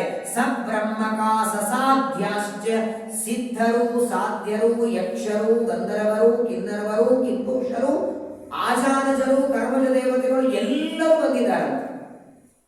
ದೊಡ್ಡದಾದ ವಿವಾಹ ಮಂಟಪ, ಸಂಭ್ರಮದ ಮದುವೆ. ಆಯುಷ್ಯದಲ್ಲಿ ಮದುವೆ ಒಂದು ಬಾರಿ ಆಗತ್ತೆ ನೋಡಿ. ಅದರಲ್ಲಿ ವಿಶೇಷವಾಗಿ ಒಬ್ಬ ವ್ಯಕ್ತಿ ಒಂದು ಹೆಣ್ಣು ಮಗುವಿಗೆ ಜನ್ಮ ಕೊಟ್ಟ ಅಂದ್ರೆ ಆ ಸಂಪೂರ್ಣ ಜೀವನ ಗಳಿಸಿದ್ದೆಲ್ಲ ಮಗಳ ಮದುವೆಗೆ ಇಟ್ಟಿರ್ತಾನೆ. ಹಿಮಾಲಯ ಪರ್ವತರಾಜ ಏನ್ ವ್ಯವಸ್ಥೆ ಮಾಡಿದ್ದ ನೋಡಿ. ಆ ಪಾರ್ವತಿ ಪರಮೇಶ್ವರನ ವಿವಾಹಕ್ಕೆ ಬಂದ ದೇವತೆಗಳಿಗೆ ಊಟಕ್ಕೆ, ಇರೋದಕ್ಕೆ ಎಲ್ಲ ಕಡೆಗೆ ವ್ಯವಸ್ಥೆ. ಮೊದಲನೇದಾಗಿ ಆ ಮದುವೆಗೆ ಬಂದವರಿಗೆ ಪ್ರತ್ಯೇಕವಾಗಿ ಬಂದವರಿಗೆಲ್ಲ ಬನ್ನಿ ಅಂತ ಕರಿಬೇಕು, ಹೇಗಿದ್ದೀರಿ ಅಂತ ಕೇಳಬೇಕು. ಬಂದವರಿಗೆಲ್ಲ ಮಾತಾಡಿಸ್ತಿದ್ದಾರೆ. ಇಡೀ ಭೂಮಂಡಲದಲ್ಲಿರುವ ಭಕ್ತರೆಲ್ಲ ಮದುವೆಗೆ ಬಂದಿದ್ದಾರೆ. ಆದ್ರೆ ಯಾರಿಗೂ ನಾವು ಮದುವೆಗೆ ಹೋಗಿ ನಮ್ಮನ್ನು ಯಾರು ಮಾತಾಡಿಸಿಲ್ಲ ಅಂತ ಒಬ್ಬರಿಗೆ ಆಗಿಲ್ಲ. ನಮ್ಮ ಮದುವೆಗೆ 100 ಜನ ಬಂದಿರ್ತಾರೆ. ಅವ್ರು ಬಂದಿರ್ತಾರೆ ಅಂತ ಆಮೇಲೆ CD ಕ್ಯಾಸೆಟ್ದಾಗ ಗೊತ್ತಾಗಿರ್ತದೆ. ಅಲ್ಲಿಯವರು ಗೊತ್ತೂ ಇರಂಗಿಲ್ಲ ನಮಗೆ.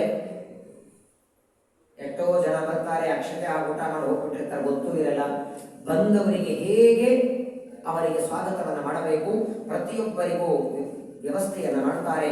ಸಹದೇವ್ಯ ನಮಶ್ಚಕ್ರು ಅನಂತರದಲ್ಲಿ ಎಲ್ಲ ದೇವತೆಗಳಿಗೆ ಆಜ್ಞೆಯನ್ನು ಮಾಡಿ, ಮೊದಲು ಬ್ರಹ್ಮದೇವರು ಹಿಮಾಲಯ ಪರ್ವತರಾಜರನ್ನ ಕರೀತಾರೆ.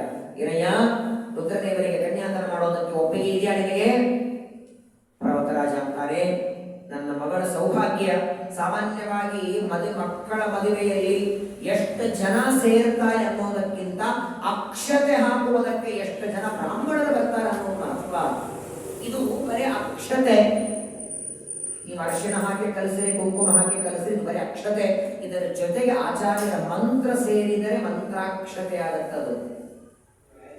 ಮಂತ್ರ ಸೇರಲಿಲ್ಲ ಅಂದ್ರೆ ಬರೀ ಅಕ್ಷತೆ. ಮದುವೆಯಲ್ಲಿ 2 ಸಂದರ್ಭದಲ್ಲಿ, ಒಂದು ಅಕ್ಷತಾರೋಪಣ, ಇನ್ನೊಂದು ಮಾಂಗಲ್ಯ ಬಂಧನ. ಈ 2 ಸಂದರ್ಭದಲ್ಲಿ ಎಷ್ಟು ಜನ ಬ್ರಾಹ್ಮಣರ ಆಶೀರ್ವಾದದ ಅಕ್ಷತೆ ಕಾಳು ಬೀಳ್ತದೋ ಅಷ್ಟು ವರ್ಷ ದಂಪತಿಗಳು ಅನ್ಯೋನ್ಯವಾಗಿರ್ತಾರೆ. ಮೊದಲನೇದಂದ್ರೆ ಮದುವೆಗಳಲ್ಲಿ ನೋಡಿಬೇಕಾದ್ರೆ ಇಡೀ ಮದುವೆಯೊಳಗೆ ಅತಿ ಕಡಿಮೆ ಖರ್ಚು ಅಂದ್ರೆ ಆಚಾರ ದಕ್ಷಿಣೆ. ಅತಿ ಕಡಿಮೆ ಖರ್ಚು. ಕಲ್ಯಾಣ ಮಂಟಪಕ್ಕೆ 3 ಲಕ್ಷ 4 ಲಕ್ಷ ಕೊಟ್ಟಿರ್ತಾರೆ. ಆ ಡೆಕೋರೇಷನ್ಗಳಿಗೆ 1 ಲಕ್ಷ ಕೊಟ್ಟಿರ್ತಾರೆ. ಅಡಿಗೆಗೆ 4-5 ಲಕ್ಷ ಕೊಟ್ಟಿರ್ತಾರೆ. ಬಾಸವರಿಗೆ, ಊದವರಿಗೆ, ಹೂವಿನ ಹಾರಗಳಿಗೆ, ಅವರಿಬ್ಬರು ರಾಹುಕೇತು, ಫೋಟೋಗ್ರಾಫರು, ವಿಡಿಯೋ, ಅವರಿಗೆಲ್ಲರಿಗೂ ಲಕ್ಷ ಗಟ್ಟಲೆ ಕೊಡ್ತಾರೆ. ಇವು ಪಾಪ ಮಂತ್ರ ಹೇಳಿ ನಿಜವಾಗಿ ನೋಡಿದ್ರೆ ವಧುವರರು ಚೆನ್ನಾಗಿರೋ ಹಾಗೆ ಮಾಡಿದ್ದು ಆ ಪಟಾಕಿಗಳು ಅಲ್ಲ, ಹಾರವೂ ಅಲ್ಲ, ಅಲ್ಲಿರುವ ಆಭರಣಗಳು ಅಲ್ಲ, ಅಲಂಕಾರವೂ ಅಲ್ಲ, ಅಲ್ಲಿರೋದೇ ಬ್ರಾಹ್ಮಣರ ಮಂತ್ರಾಕ್ಷತೆ. ಅದಕ್ಕೆ ಬೆಲೆ ಇಲ್ಲ. ಬೆಂಗಳೂರಲ್ಲಿ ಹೆಂಗಾಗಿದೆ ಅಂದ್ರೆ ಅರ್ಧ ಗಂಟೆಯಲ್ಲಿ ಮದುವೆ ಮಾಡಿಕೊಂಡ್ರೆ 20,000 ರೂಪಾಯಿ ದಕ್ಷಿಣೆ, 20 ನಿಮಿಷದಲ್ಲಿ ಮದುವೆ ಮಾಡಿದ್ರೆ 25,000 ರೂಪಾಯಿ ದಕ್ಷಿಣೆ. ಟೈಮ್ ಕಡಿಮೆ ಆದಷ್ಟು ದಕ್ಷಿಣೆ ಹೆಚ್ಚು. ಇವಾಗ 3 ತಾಸು ಮಾಡಿಸಿ ಆಚರಣೆ ಕಲಿಬೇಡಪ್ಪ, ಏನು ಮಂತ್ರ ಕೊಡ್ತಾರೆ. ಒಂದು ಶುರು ಮಾಡಿಬಿಟ್ರೆ ಅದು ಮಂತ್ರ ಹೇಳ್ತಾರಪ್ಪ. ಅತಿ ಮಂತ್ರ ಹೇಳೋರು ಬೇಡ. ಹಿಂದಿನ ಕಾಲದಲ್ಲಿ ಶುದ್ಧವಾಗಿ ಮಡಿಯಿಂದ ಮಾಡಿಸೋರನ್ನ ಕರೀತಿದ್ರು ಪೌರೋಹಿತ್ಯ. ಮದುವೆ ಪೌರೋಹಿತ್ಯನು ಮಡಿಯಿಂದ ಆಗಬೇಕು. ನೋಡಿ, ಕಲ್ಯಾಣ ಮಂಟಪದಲ್ಲಿ ಮದುವೆ ಆಗ್ತಿರ್ತದೆ. ಆ ಮದುವೆ ಪೌರೋಹಿತ್ಯ ಎಲ್ಲಿ ಅದರಿಂದ ಝಂಕಾರಿಗಳು ಹಾಕಿರ್ತಾರೆ. ಅದರ ಮೇಲೆ ಆಚಮನ, ಅದರ ಮೇಲೆ ಕುತ್ಕೊಳ್ಳೋದು, ಅದರ ಮೇಲೆ ಹೋಗುದು ಕೂಡ. ಯಾಕೆ ಬರ್ತಾರೆ ದೇವತೆಗಳು? ಬರ್ತಾರ ಮೈಲಿಗೆಯಿಂದ ಕೊಟ್ಟರೆ ಒಬ್ಬ ಬ್ರಾಹ್ಮಣನೇ ಊಟ ಮಾಡಲ್ಲ. ಅಂತದ್ರೊಳಗೆ ಆ ಯಜ್ಞ ಹೋಮ, ನಾಶಾ ಹೋಮ, ಸಪ್ತಪದಿ ಹೋಮಗಳೆಲ್ಲ ಇಂಥ ಝಂಕಾರಿ ಮೇಲೆ ಕೂತ್ಕೊಂಡು ಯಾರು ಮಾಡಿಸ್ತಾರೆ? ಶುದ್ಧವಾಗಿ ಮಡಿಯಿಂದ ಮಾಡಿಸೋರಿಗೆ ಕಿಮ್ಮತ್ತಿಲ್ಲ. ಇದು ಯಾರು ಬಂದು ನೋಡಿರ್ಬೇಕಾದ್ರೆ ಮದುವೆಗಳಲ್ಲಿ ಎಲ್ಲಿ ಮಂತ್ರಗಳು ಕಡಿಮೆ ಆಗತ್ತೆ ಆ ಮದುವೆಗಳು ಬಹಳ ದಿನ ಉಳಿಯಲ್ಲ. ಇವತ್ತು ಡೈವರ್ಸ್ಗಳಾಗುವುದಕ್ಕೆ, ವಿಚ್ಛೇದನಗಳು, ಮನಸ್ತಾಪಗಳು ಬರುವುದಕ್ಕೆ ದೊಡ್ಡ ಕಾರಣ ಅಕ್ಷತಾ ಕಾಲದಲ್ಲಿ ಬ್ರಾಹ್ಮಣರ ಆಶೀರ್ವಾದ ಮಂತ್ರಗಳು ಇಲ್ಲ. ಆ ಮಂತ್ರಗಳು ಒಂದ್ಸಲ ಕೇಳಿ, ಆವಿರ್ಭವ ಭವ ವರ್ಷಾಣಿ ಶತಂ ಸಾಕ್ರಂತ ಸೂವ್ರತ. ವಸಿಷ್ಠರು ತಮ್ಮ ಹೆಂಡತಿಯಾದ ಅರುಂಧತಿ ಜೊತೆ ಹೇಗಿರ್ತಾರೆ ಹಾಗೆ ನೀವಿಬ್ಬರು ಇರ್ರಿ. ಯಾವಾಗ್ರಿ ಆ ಮಂತ್ರ ಕೇಳಿಸ್ಕೊಂಡ್ರೆ ತಾನೇ, ಮೊದಲು ಮಂತ್ರನೇ ಕೇಳಿಸ್ಕೊಳ್ಳಲ್ಲ, ಆ ಮಂತ್ರದ ಅರ್ಥ ಕೇಳ್ರಿ ಆಚಾರ್ಯ ಯಾಕಪ್ಪ ಇದನ್ನು ಹೇಳ್ತೀನಿ ಅಂತ. ರುದ್ರದೇವರ ಮದುವೆಯಲ್ಲಿ ನೋಡಿ ವಸಿಷ್ಠರೇ ಬಂದಿದ್ದಾರೆ ಪೌರೋಹಿತ್ಯಕ್ಕೆ. ವಿವಾಹ ಮಂಟಪ ಸಿದ್ಧವಾಗಿದೆ, ಅಕ್ಷತಾ ಮಂಟಪ. ಎಲ್ಲ ದೇವತೆಗಳು, ಸಾಕ್ಷಾತ್ ಪರಮಾತ್ಮ ಜಗನ್ಮಾತೆಯಾದ ಲಕ್ಷ್ಮೀದೇವಿ, ಬ್ರಹ್ಮದೇವರು, ಸರಸ್ವತಿ, ವಾಯುದೇವರು, ಭಾರತಿ, ಎಲ್ಲ ದೇವತೆಗಳು ತಮ್ಮ ತಮ್ಮ ಹೆಂಡತಿ ಮಕ್ಕಳು ಸಹಿತರಾಗಿ ಅಕ್ಷತಾ ಮಂಟಪದಲ್ಲಿ ಬಂದು ನಿಂತಿದ್ದಾರೆ. ಪಾರ್ವತಿ ಪರಮೇಶ್ವರರನ್ನ ಅಕ್ಷತಾ ಮಂಟಪದಲ್ಲಿ ನಿಲ್ಲಿಸಿ ಇಬ್ಬರ ಮಧ್ಯದಲ್ಲಿ ಅಂತಃಪಟವನ್ನು ಹಿಡಿದು ವೇದೋಕ್ತವಾದ ಆಶೀರ್ವಾದ ಪೂರ್ವಕವಾದ ಅಕ್ಷತಾರೋಪಣವನ್ನ, ಆ ಮಂಗಲಾಷ್ಟಕವನ್ನ ಹೇಳ್ತಾ ವಧುವರರ ಮೇಲೆ ಅಕ್ಷತಾರೋಪಣ ಮಾಡ್ತಾರೆ. ಸುಮುಹೂರ್ತೆ ಸಾವಧಾನ್ ಸುಲಗ್ನ ಸಾವಧಾನ್ ಶ್ರೀಲಕ್ಷ್ಮೀ ನಾರಾಯಣ ಧ್ಯಾನ ಸಾವಧಾನ್ ಸತ್ಯೇನೋತ್ತವಿತಾ ಭೂಮಿ ಸೂರ್ಯೇಣೋತ್ತವಿತಾ ದ್ಯೌಃ ಋತೇನಾದಿತ್ಯಾಸ್ತಿಷ್ಠಂತಿ ದಿವಿ ಸೋಮೋ ಅಧಿಶ್ರಿತಃ ತದೇವ ಲಗ್ನಂ ಸುದಿನಂ ತದೇವ ತಾರಾಬಲಂ ಚಂದ್ರಬಲಂ ತದೇವ ವಿದ್ಯಾಬಲಂ ದೇವಬಲಂ ತದೇವ ಲಕ್ಷ್ಮೀಪತೆ ತೇಂದ್ರಿಯುಗಂ ಸ್ಮರಾಮಿ. ಸುಮುಹೂರ್ತೆ ಸಾವಧಾನ್ ಸುಲಗ್ನ ಸಾವಧಾನ್ ಶ್ರೀಲಕ್ಷ್ಮೀನಾರಾಯಣ ಧ್ಯಾನ ಸಾವಧಾನ್ ಲಕ್ಷ್ಮೀರ್ಯಸ್ಯ ಪರಿಗ್ರಹ ಕಮಲಭೂಸೋ ದುರ್ಗರುತ್ಮಾನ್ ರತಃ ಪೌತ್ರಶ್ಚಂದ್ರ ವಿಭೂಷಣಃ ಸುರಗುರು ಶೇಷಶ್ಚ ಶಯ್ಯಾಸನಃ ಬ್ರಹ್ಮಾಂಡಂ ವರಮಂದಿರಂ ಸುರಗಣಾ ಯಸ್ಯ ಪ್ರಭೋ ಸೇವಕಾಃ ಸತ್ರೈಲೋಕ್ಯ ಕುಟುಂಬ ಪಾಲನ ಪರಾಃ ಕುರ್ಯಾದ್ವಯೋರ್ಮಂಗಲಂ. ಸುಮುಹೂರ್ತೆ ಸಾವಧಾನ್ ಸುಲಗ್ನ ಸಾವಧಾನ್ ಶ್ರೀಲಕ್ಷ್ಮೀನಾರಾಯಣ ಧ್ಯಾನ ಸಾವಧಾನ್ ಬ್ರಹ್ಮಾ ವಾಯುಗಿರೀಶ ಶೇಷ ಗರುಡಾ ದೇವೇಂದ್ರ ಕಾಮೋ ಗುರು ಚಂದ್ರಾರ್ಕೌ ವರುಣಾನಲೌ ಮನುಯಮೌ ವಿತ್ತೇಶ ವಿಘ್ನೇಶ್ವರೌ ನಾಸತ್ಯೌ ನಿರುತಿರ್ಮರುತ್ಕಣಯುತಾ ಪರ್ಜನ್ಯಮಿತ್ರಾಲಯಃ ಸಸ್ತ್ರೀಕಾ ಸುರಪುಂಗವಾ ಪ್ರತಿದಿನಂ ಕುರ್ಯಾದ್ವಯೋರ್ಮಂಗಲಂ. ಸುಮುಹೂರ್ತೆ ಸಾವಧಾನ್ ಸುಲಗ್ನ ಸಾವಧಾನ್ ಶ್ರೀಲಕ್ಷ್ಮೀನಾರಾಯಣ ಧ್ಯಾನ ಸಾವಧಾನ್ ಯೋ ದೇವೋ ಭುವಿ ವರ್ತತೆ ಕಲಿಯುಗೆ ವೈಕುಂಠಲೋಕಸ್ಥಿತೋ ಭಕ್ತಾನಾಂ ಪರಿಪಾಲನಾಯ ಸತತಂ ಕಾರುಣ್ಯವಾರಾಂ ನಿಧಿ ಶ್ರೀಶೇಷಾಖ್ಯ ಮಹೀಂದ್ರಮಸ್ತಕಮಣಿ ಭಕ್ತೈಕಚಿಂತಾಮಣಿ ಶ್ರೀಮದ್ವೆಂಕಟಭೂಧರೇಂದ್ರ ರಮಣಃ ಕುರ್ಯಾದ್ಧರಿರ್ಮಂಗಲಂ. ಸುಮುಹೂರ್ತೆ ಸಾವಧಾನ್ ಸುಲಗ್ನ ಸಾವಧಾನ್ ಶ್ರೀಲಕ್ಷ್ಮೀನಾರಾಯಣ ಧ್ಯಾನ ಸಾವಧಾನ್ ವೇದಾಶ್ಚೋಪನಿಷದ್ಗಣಾಶ್ಚ ವಿವಿಧಾ ಸಾಂಗಾ ಪುರಾಣಾನ್ವಿತಾ ವೇದಾಂತ ಅಭಿಮಂತ್ರತಂತ್ರ ಸಹಿತಾ ತರ್ಕಾ ಸ್ಮೃತೀನಾಂ ಗಣಾಃ ಕಾವ್ಯಾಲಂಕೃತಿ ನೀತಿನಾಟಕಯುತಾ ಶಬ್ದಾಶ್ಚ ನಾನಾವಿಧಾ ಶ್ರೀವಿಷ್ಣೋರ್ಗುಣರಾಶಿಕೀರ್ತನಪರಾ ಕುರ್ಯಾದ್ವಯೋರ್ಮಂಗಲಂ. ಸುಮುಹೂರ್ತೆ ಸಾವಧಾನ್ ಸುಲಗ್ನ ಸಾವಧಾನ್ ಶ್ರೀಲಕ್ಷ್ಮೀನಾರಾಯಣ ಧ್ಯಾನ ಸಾವಧಾನ್ ಆದಿತ್ಯಾದಿನವಗ್ರಹ ಶುಭಕರಾಮಿ षडाढि संयोगकाश्च तिथयस्तद्देवतास्तद्गणाः मासाब्दा ऋतवस्तथैव दिवसा सन्ध्यास्ततारात्रयः सर्वे स्थावरजगमा प्रतिदिनं कुर्याद्वयोर्मङ्गलम् सुमुहूर्ते सावधानम् सुलग्ना सावधानम् श्रीलक्ष्मीनारायणस्याः सावधानम् श्रीपार्वती परमेश्वरस्याः सावधानम् ॐ त्र्यम्बकं यजामहे सुगन्धिर्पुष्टिवर्धनम् उर्वारुकमिदवन्दनात् मृत्योर्मुक्षीयमामृतात् नमस्ते अस्तु भगवन् विश्वेश्वराय महादेवाय त्र्यम्बकाय त्रिपुरान्तकाय कपिलाय कालाग्निरुद्राय नीलकण्ठाय मृत्युञ्जयाय सर्वेश्वराय सदाशिवाय श्रीशङ्कराय श्रीमन्महादेवाय नमः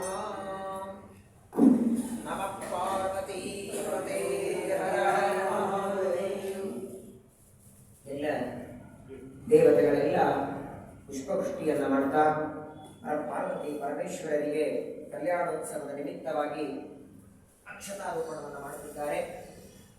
ತದೇವ ಲಗ್ನಂ ಶುಚಿನಂ ತದೇವ ತಾರಾಬಲಂ ಚಂದ್ರಬಲಂ ತದೇವ ವಿದ್ಯಾಬಲಂ ದೇವ ಬಲಂ ತದೇವ ಲಕ್ಷ್ಮೀ ತದೇವ ಸ್ಮರಾಮಿ. ಸಮಗ್ರ ಜಗತ್ತಿನೊಳಗೆ ನೋಡಿ, ಯಾರ ವಿವಾಹ ಆಗಿಲ್ಲ ಅವರು ಪಾರ್ವತಿ ಪರಮೇಶ್ವರರ ಕಲ್ಯಾಣದ ಕಥೆ ಕೇಳಿದರೆ ಸಾಕು, ವಿವಾಹ ಭಾಗ್ಯ ಬರುತ್ತದೆ. ವಿವಾಹ ಭಾಗ್ಯಕ್ಕೆ, ವಿವಾಹ ಆದ ಮೇಲೆ ಸಂತಾನ ಭಾಗ್ಯಕ್ಕೆ ಈ ಜೋಡಿ ಅತ್ಯಂತ ಸಿದ್ಧವಾದದ್ದು. ವಿಶೇಷವಾಗಿ ಪರಮಾತ್ಮನಿಗೆ ಸಮುದ್ರ ಮಥನ ಮಾಡಿದಾಗ ಸಮುದ್ರದಿಂದ ಬಂದ ಲಕ್ಷ್ಮೀದೇವಿಯನ್ನ ದೇವರಿಗೆ ಕನ್ಯಾದಾನ ಮಾಡಿ ಹೇಗೆ ಸಮುದ್ರ ರಾಜ ಧನ್ಯನಾದನೋ ಅದೇ ರೀತಿ ಪಾರ್ವತಿ ದೇವಿಯನ್ನ, ಗಿರಿಜಾದೇವಿಯನ್ನ ನಮ್ಮ ಮನೋನಿಯಾಮಕರಾದ ರುದ್ರದೇವರಿಗೆ ಕೊಟ್ಟು ವಿವಾಹವನ್ನು ಮಾಡ್ತಾ ಇದ್ದಾರೆ. ಆಗ ಪರ್ವತರಾಜನ ಕಣ್ಣೊಳಗೆ ತಳತಳ ಹಿಮಾಲಯ ಪರ್ವತರಾಜನ ಕಣ್ಣಲ್ಲಿ ನೀರು ಎಂತಹ ಭಾಗ್ಯ. ಎಲ್ಲ ದೇವತೆಗಳಿಗೆ ಗುರುಗಳಾದ ರುದ್ರದೇವರಿಗೆ ಮಗಳನ್ನ ಕೊಟ್ಟು ವಿವಾಹ ಮಾಡ್ತಾ ಇದ್ದ. ಅಕ್ಷತಾರೋಪಣ ಅನಂತರದಲ್ಲಿ ಕನ್ಯಾದಾನ ಆಗಿದೆ. ಕನ್ಯಾ ಕನಕ ಸಂಪನ್ನ ಕನಕಾಭರಣಯುತ. ನೋಡಿ, ಒಬ್ಬ ಕನ್ಯೆಯನ್ನು ವಿವಾಹ ಮಾಡಿಕೊಟ್ರೆ ಸಮಗ್ರವಾದ ಪೃಥಿವಿ ತುಂಬೆ ಬಂಗಾರದ ನಾಣ್ಯಗಳನ್ನು ದಕ್ಷಿಣೆ ಕೊಟ್ಟ ಪುಣ್ಯ ಬರ್ತದ. ಎಲ್ಲ ದಾನಕ್ಕೆ ಕೊನೆ ಇದೆ.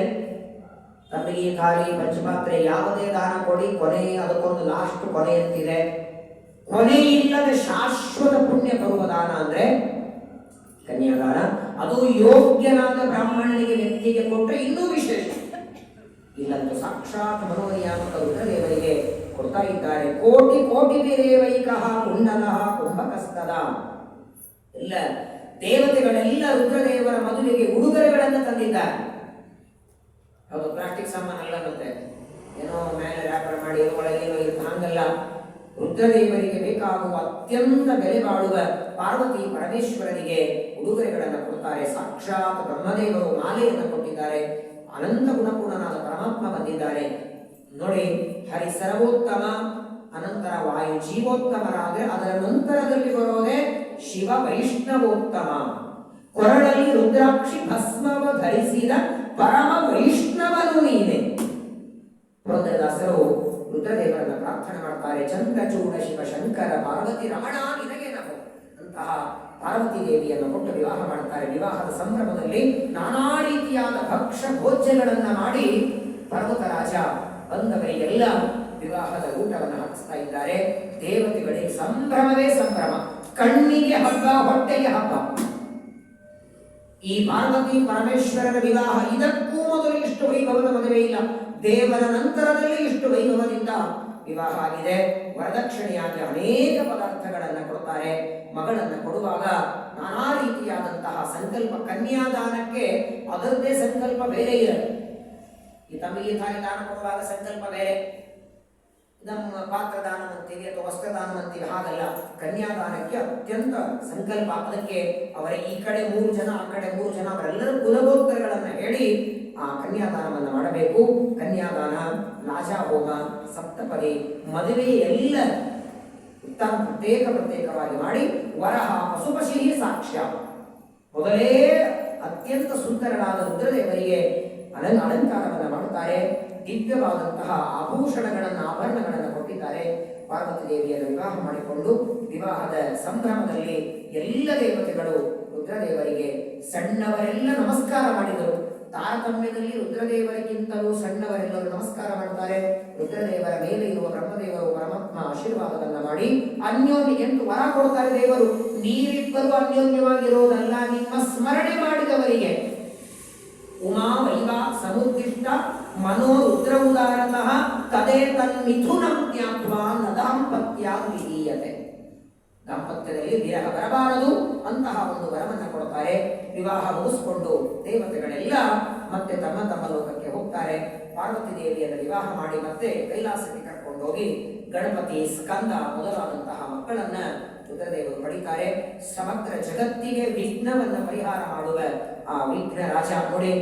ಗಣಪತಿ ಪಾರ್ವತಿಯ ಮಗನಾಗಿ ಬರ್ತಾನೆ, ಮುಂದೆ ರುಕ್ಮಿಣಿಯ ಮಗನಾಗಿ ಚಾರುದೇಶನ ಅನ್ನುವ ರೂಪದಿಂದ ಅಲ್ಲಿಯೂ ಮತ್ತೆ ಹುಟ್ಟಿ ಬರ್ತಾನೆ. ಅಂತಹ ದಿವ್ಯವಾದ ಜಗನ್ಮಂಗಲನಾದ ರುದ್ರದೇವರು ಪಾರ್ವತಿಯನ್ನು ಮದುವೆ ಮಾಡಿಕೊಂಡಂತಹ ದಿವ್ಯವಾದ ಈ ಗಿರಿಜಾ ಕಲ್ಯಾಣದ ಸ್ಕಂದ ಪುರಾಣದ ಪ್ರವಚನವನ್ನ ಕಳೆದ ಒಂದು ವಾರದಿಂದ ಯಥಾಮತಿಯಾಗಿ ಇನ್ನೂ ಅನೇಕ ವಿಚಾರಗಳು ಹೇಳಬೇಕಾದದ್ದಿದೆ. ಆದರೂ ಹರಿವಾಯು ಗುರುಗಳ ಅನುಗ್ರಹ, ಮನೋನಿಯಾಮಕ ರುದ್ರದೇವರ ಅನುಗ್ರಹದಿಂದ ಒಂದೆರಡು ಮಾತುಗಳನ್ನ ಶ್ರೀಮಠದಲ್ಲಿ ಹೇಳುವ ಒಂದು ಭಾಗ್ಯ ಸಿಕ್ಕಿದೆ. ವಿಶೇಷವಾಗಿ ರಾಘವೇಂದ್ರ ಸ್ವಾಮಿಗಳ ಮೃತ್ತಿಕಾ ವೃಂದಾವನ ಸನ್ನಿಧಾನ, ಪರಮಾತ್ಮನ ಸನ್ನಿಧಾನ ವಿಶೇಷ ಅಂದರೆ ಬೆಂಗಳೂರಲ್ಲಿ ಪ್ರಾಯ ಮಠಗಳಲ್ಲಿ ರಾಯ ವೃಂದಾವನ ಇರುತ್ತೆ, ನವಗ್ರಹ ದೇವತೆಗಳಿರುತ್ತೆ. ಆದರೆ ರುದ್ರದೇವರು ಇರೋದು ಇಲ್ಲಿ ನಮ್ಮ ಸುಬ್ರಹ್ಮಣ್ಯ ನಗರದ ಒಂದು ವೈಶಿಷ್ಟ್ಯ. ರುದ್ರದೇವರ ಒಂದು ವಿಶಿಷ್ಟ ಸನ್ನಿಧಾನ. ವಿಶೇಷವಾಗಿ ಮಹಾಶಿವರಾತ್ರಿ ಅತ್ಯಂತ ವೈಭವದಿಂದ ಇಲ್ಲಿ ಆಚರಣೆಯನ್ನ ಮಾಡುತ್ತಾರೆ. ಅಂತಹ ಮನೋನಿಯಾಮಕ ರುದ್ರದೇವರ ಎದುರುಗಡೆ ಅವರ ಒಂದೆರಡು ಮಾತುಗಳನ್ನು ಹೇಳುವಂತೆ ಪ್ರೇರಣೆ ಮಾಡಿದ್ದು ರುದ್ರದೇವರೇ, ಆ ಮನಸ್ಸು ಕೊಟ್ಟದ್ದು ರುದ್ರದೇವರೇ, ಒಳಗಿದ್ದು ಎರಡು ಮಾತು ನುಡಿಸಿದ್ದು ಆ ರುದ್ರದೇವರಲ್ಲಿ ಅಂತರ್ಯಾಮಿಯಾದ ಸಂಕರ್ಷಣ ನರಸಿಂಹರೂಪಿಯಾದ ಪರಮಾತ್ಮ.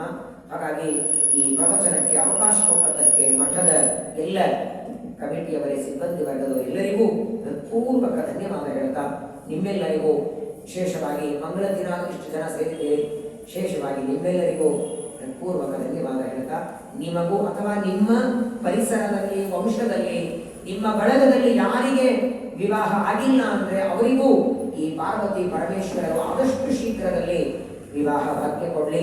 ವರ ಇದ್ರೆ ಕನ್ಯಾ ಬರಲಿ, ಕನ್ಯಾ ಇದ್ರೆ ವರ ಬರಲಿ. ಶೀಘ್ರದಲ್ಲಿ ವಿವಾಹವಾಗಿ ಉತ್ತಮವಾದ ಸಂತಾನವಾಗಲಿ. ನಮಗೆ ನಿಮಗೆ ರುದ್ರದೇವರು ಜ್ಞಾನ ಕೊಡಲಿ. ವಿದ್ಯಾ ಕಾಮಸ್ತು ಗಿರೀಶಂ ಅಂತ ಭಾಗವತ ಹೇಳ್ತಾರೆ. ಮದುವೆ ಆಗದಿದ್ದರೂ ಮದುವೆ ಆಗಲಿ, ನಮಗೆ ನಿಮಗೆ ಈ ಸದ್ಯದಲ್ಲಿ ಬೇಕಾದದ್ದು ಶುದ್ಧವಾದ ಜ್ಞಾನ. ಶುದ್ಧವಾದ ಜ್ಞಾನ, ವಿಶೇಷವಾಗಿ ದೇವರಲ್ಲಿ ಆಸಕ್ತಿ, ನಿರಂತರ ನಮ್ಮ ಮನಸ್ಸು ತೈಲಧಾರೆಯಂತೆ ಮನಸ್ಸು ಹರಿಯಲ್ಲಿ ಕೊಡುವಂತ ನಾವೆಲ್ಲರೂ ರುದ್ರದೇವರಲ್ಲಿ ಪ್ರಾರ್ಥನೆಯನ್ನು ಮಾಡೋಣ. ಈ ಗಿರಿಜಾ ಕಲ್ಯಾಣದ ಪ್ರಾಯೋಜಕರಾಗಿ ನಮ್ಮ ವೆಂಕಟೇಶ ಜಾಲಿಹಾಳ್ ಅವರಿಗೂ ಅವರ ಕುಟುಂಬದವರಿಗೂ ರುದ್ರದೇವರ ರುದ್ರಾಂತರ್ಗತನಾದ ಸಂಕರ್ಷಣ ಮತ್ತು ನರಸಿಂಹರೂಪಿಯಾದ ಅನುಗ್ರಹವಾಗಲಿ. ಅವರ ಸಮಸ್ತ ಕುಟುಂಬಕ್ಕೂ ಮನೋನಿಯಾಮಕ ರುದ್ರದೇವರ ಆಶೀರ್ವಾದ ಆಗಲಿ ಅಂತ ಹೇಳ್ತಾ, ವಿಶೇಷವಾಗಿ ಈ ಸ್ಕಂದ ಪುರಾಣವನ್ನ ಈ ಪ್ರಸಂಗದಿಂದ ಬಹಳ ಹಿಂದೆ ಯಾವತ್ತೂ ಓದಿದ್ದಿತ್ತು, ಈಗ ಹೇಳುವ ಒಂದು ನೆಪದಿಂದ ಓದೋದಕ್ಕೆ ಸಾಧ್ಯ ಆಯಿತು.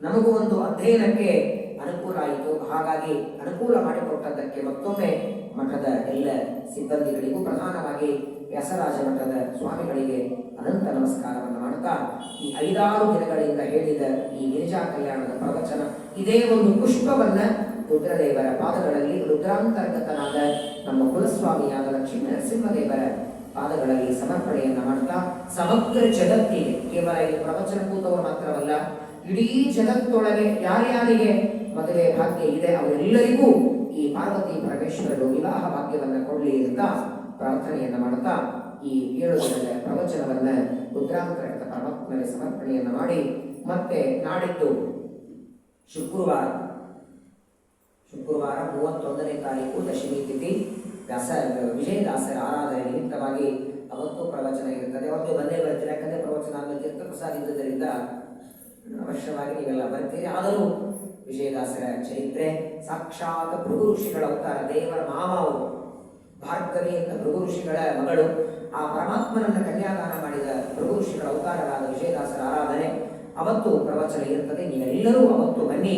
ಹೀಗೆ ಆಯುಷ್ಯ ಇರೋವರೆಗೆ ನಮ್ಮ ಕಿವಿಗೆ ಭಗವಂತನ ಕಥೆ, ವಾಯುದೇವರ ರುದ್ರದೇವರ ಕಥೆ ಬೀಳುವಂತೆ ಆ ರುದ್ರದೇವರ ಅನುಗ್ರಹವನ್ನು ಮಾಡಲಿ ಅಂತ ಪ್ರಾರ್ಥನೆ ಮಾಡುತ್ತಾ ಈ ಪ್ರವಚನ ಪುಷ್ಪವನ್ನು ಸಮರ್ಪಣೆ ಮಾಡುತ್ತೇನೆ. ಅಸ್ಮದ್ಗುರುವಂತರ್ಗತ ಭಾರತೀಯರ ಮುಖ್ಯಪ್ರಾಣಾಂತರ್ಗತ ಲಕ್ಷ್ಮೀ ನರಸಿಂಹ ಪ್ರಿಯತಾಂ ಪ್ರೀತೋ ಭವತು. ಶ್ರೀಕೃಷ್ಣಾರ್ಪಣಮಸ್ತು. ಅಕ್ಷಯಂ ಕರ್ಮ ಯಸ್ಮಿನ್ ಪರೇ ಸ್ವರ್ಪಿತಂ ಪ್ರಕ್ಷಯಂ ಯಾಂತಿ ಕಾರ್ಯಂ ನಾಮತಃ ಅಕ್ಷರೋ ಯೋಜರಃ ಸರ್ವದೈವತಃ ಮೋಕ್ಷಿಗಂ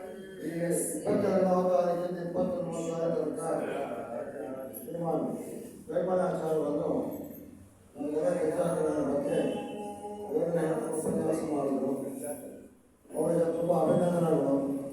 ಅಷ್ಟೇ ಅಲ್ಲದೆ ಸೇವಾಕರ್ತರು ಭಕ್ತಾದಿಗಳು ಬಂದು ಎಲ್ಲ ಗಿರಿಜಾಕರನ್ನು ಕೇಳಿ ಇವತ್ತು ಮಾಡಿ ಅವ್ರು ಗಿರಿಜಾಕರ ಪುರಾಣ ಹೇಳುವಾಗ ಹೂವು ಬೇಕು, ಏನಾಚಾರ್ಯ ದೇವರಂತೆ ಹೂವು ಬೇಕು ಎಲ್ಲ ಹೊರ ಕೊಟ್ಟುವಂತಾಯಿತು.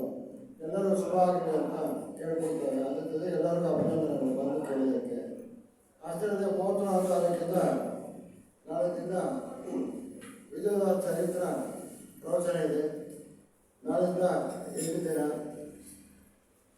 ಯಾರು ಆಚಾರ್ಯರು ಕಲ್ಯಾಣ ಶ್ರೀಕಾಂತ ಅದು ಪ್ರವಚನ ಇದೆ 8 ದಿನ. ದಯವಿಟ್ಟು ಎಲ್ಲರೂ ಬಂದು ಆ ಪ್ರವಚನ ಕೇಳಿ ವಿಜಯದಾಸ ಇನ್ನಿದೆ. ಆಮೇಲೆ 30 ವಿಜಯದಾಸ ಆರಾಧನೆ ಇದೆ. ಅವತ್ತು ಪ್ರವಚನ ಇರುತ್ತೆ, ಅವತ್ತು ಪ್ರಸಾದ ಇರುತ್ತೆ. ಎಲ್ಲ ಬಂದು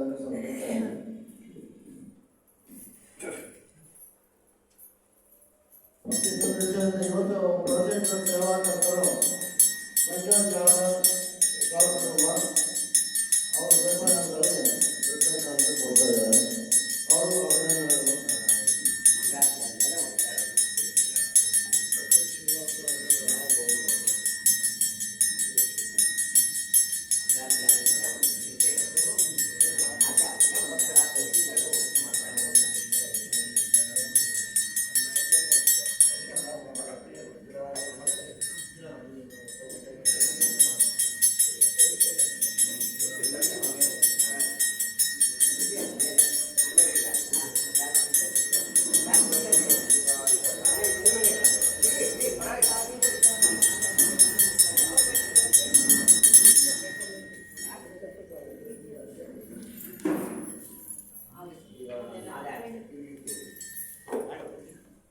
ನಮೋಸ್ಮರಂತಾಯ ಸಹಸ್ರಲೋಕೆ ಸಹಸ್ರಪಾದಾಕ್ಷಿ ಶಿರೋರ್ವಾಹವೆ ದೋಷಾಯ ಶಾಶ್ವತೋಧಾರಿಣೇ ನಮಃ. ನಮೋ ಬ್ರಹ್ಮಣ್ಯದೇವಾಯ ಬ್ರಾಹ್ಮಣೇ ನಮೋ ಬ್ರಹ್ಮಣ್ಯದೇವಾಯ ಗೋ ಬ್ರಾಹ್ಮಣಹಿತಾಯ ಚ ಜಗದ್ದಿತಾಯ ಕೃಷ್ಣಾಯ ಗೋವಿಂದಾಯ ನಮೋ ನಮಃ. ಸ್ಕಂದಪುರಾಣೋಕ್ತ ಗಿರಿಜಾ ಕಲ್ಯಾಣ ಪ್ರವಚನ ಮಂಗಳ ಸಂಪೂರ್ಣ ಫಲಪ್ರಾಪ್ತ್ಯರ್ಥಂ ಇದಂ ಸದಕ್ಷಿಣಾಕಂ ಸತಾಂಬೂಲಂ ವಿಷ್ಣು ಪ್ರೀತಿಂ ಕಾಮಯಮಾನಃ ತುಭ್ಯಮಹಂ ಸಂಪ್ರದದೆ. ನಮಮ ನಮಮ ಮಧ್ವಾಂತರ್ಗತ ಶ್ರೀಕೃಷ್ಣಾರ್ಪಣಮಸ್ತು.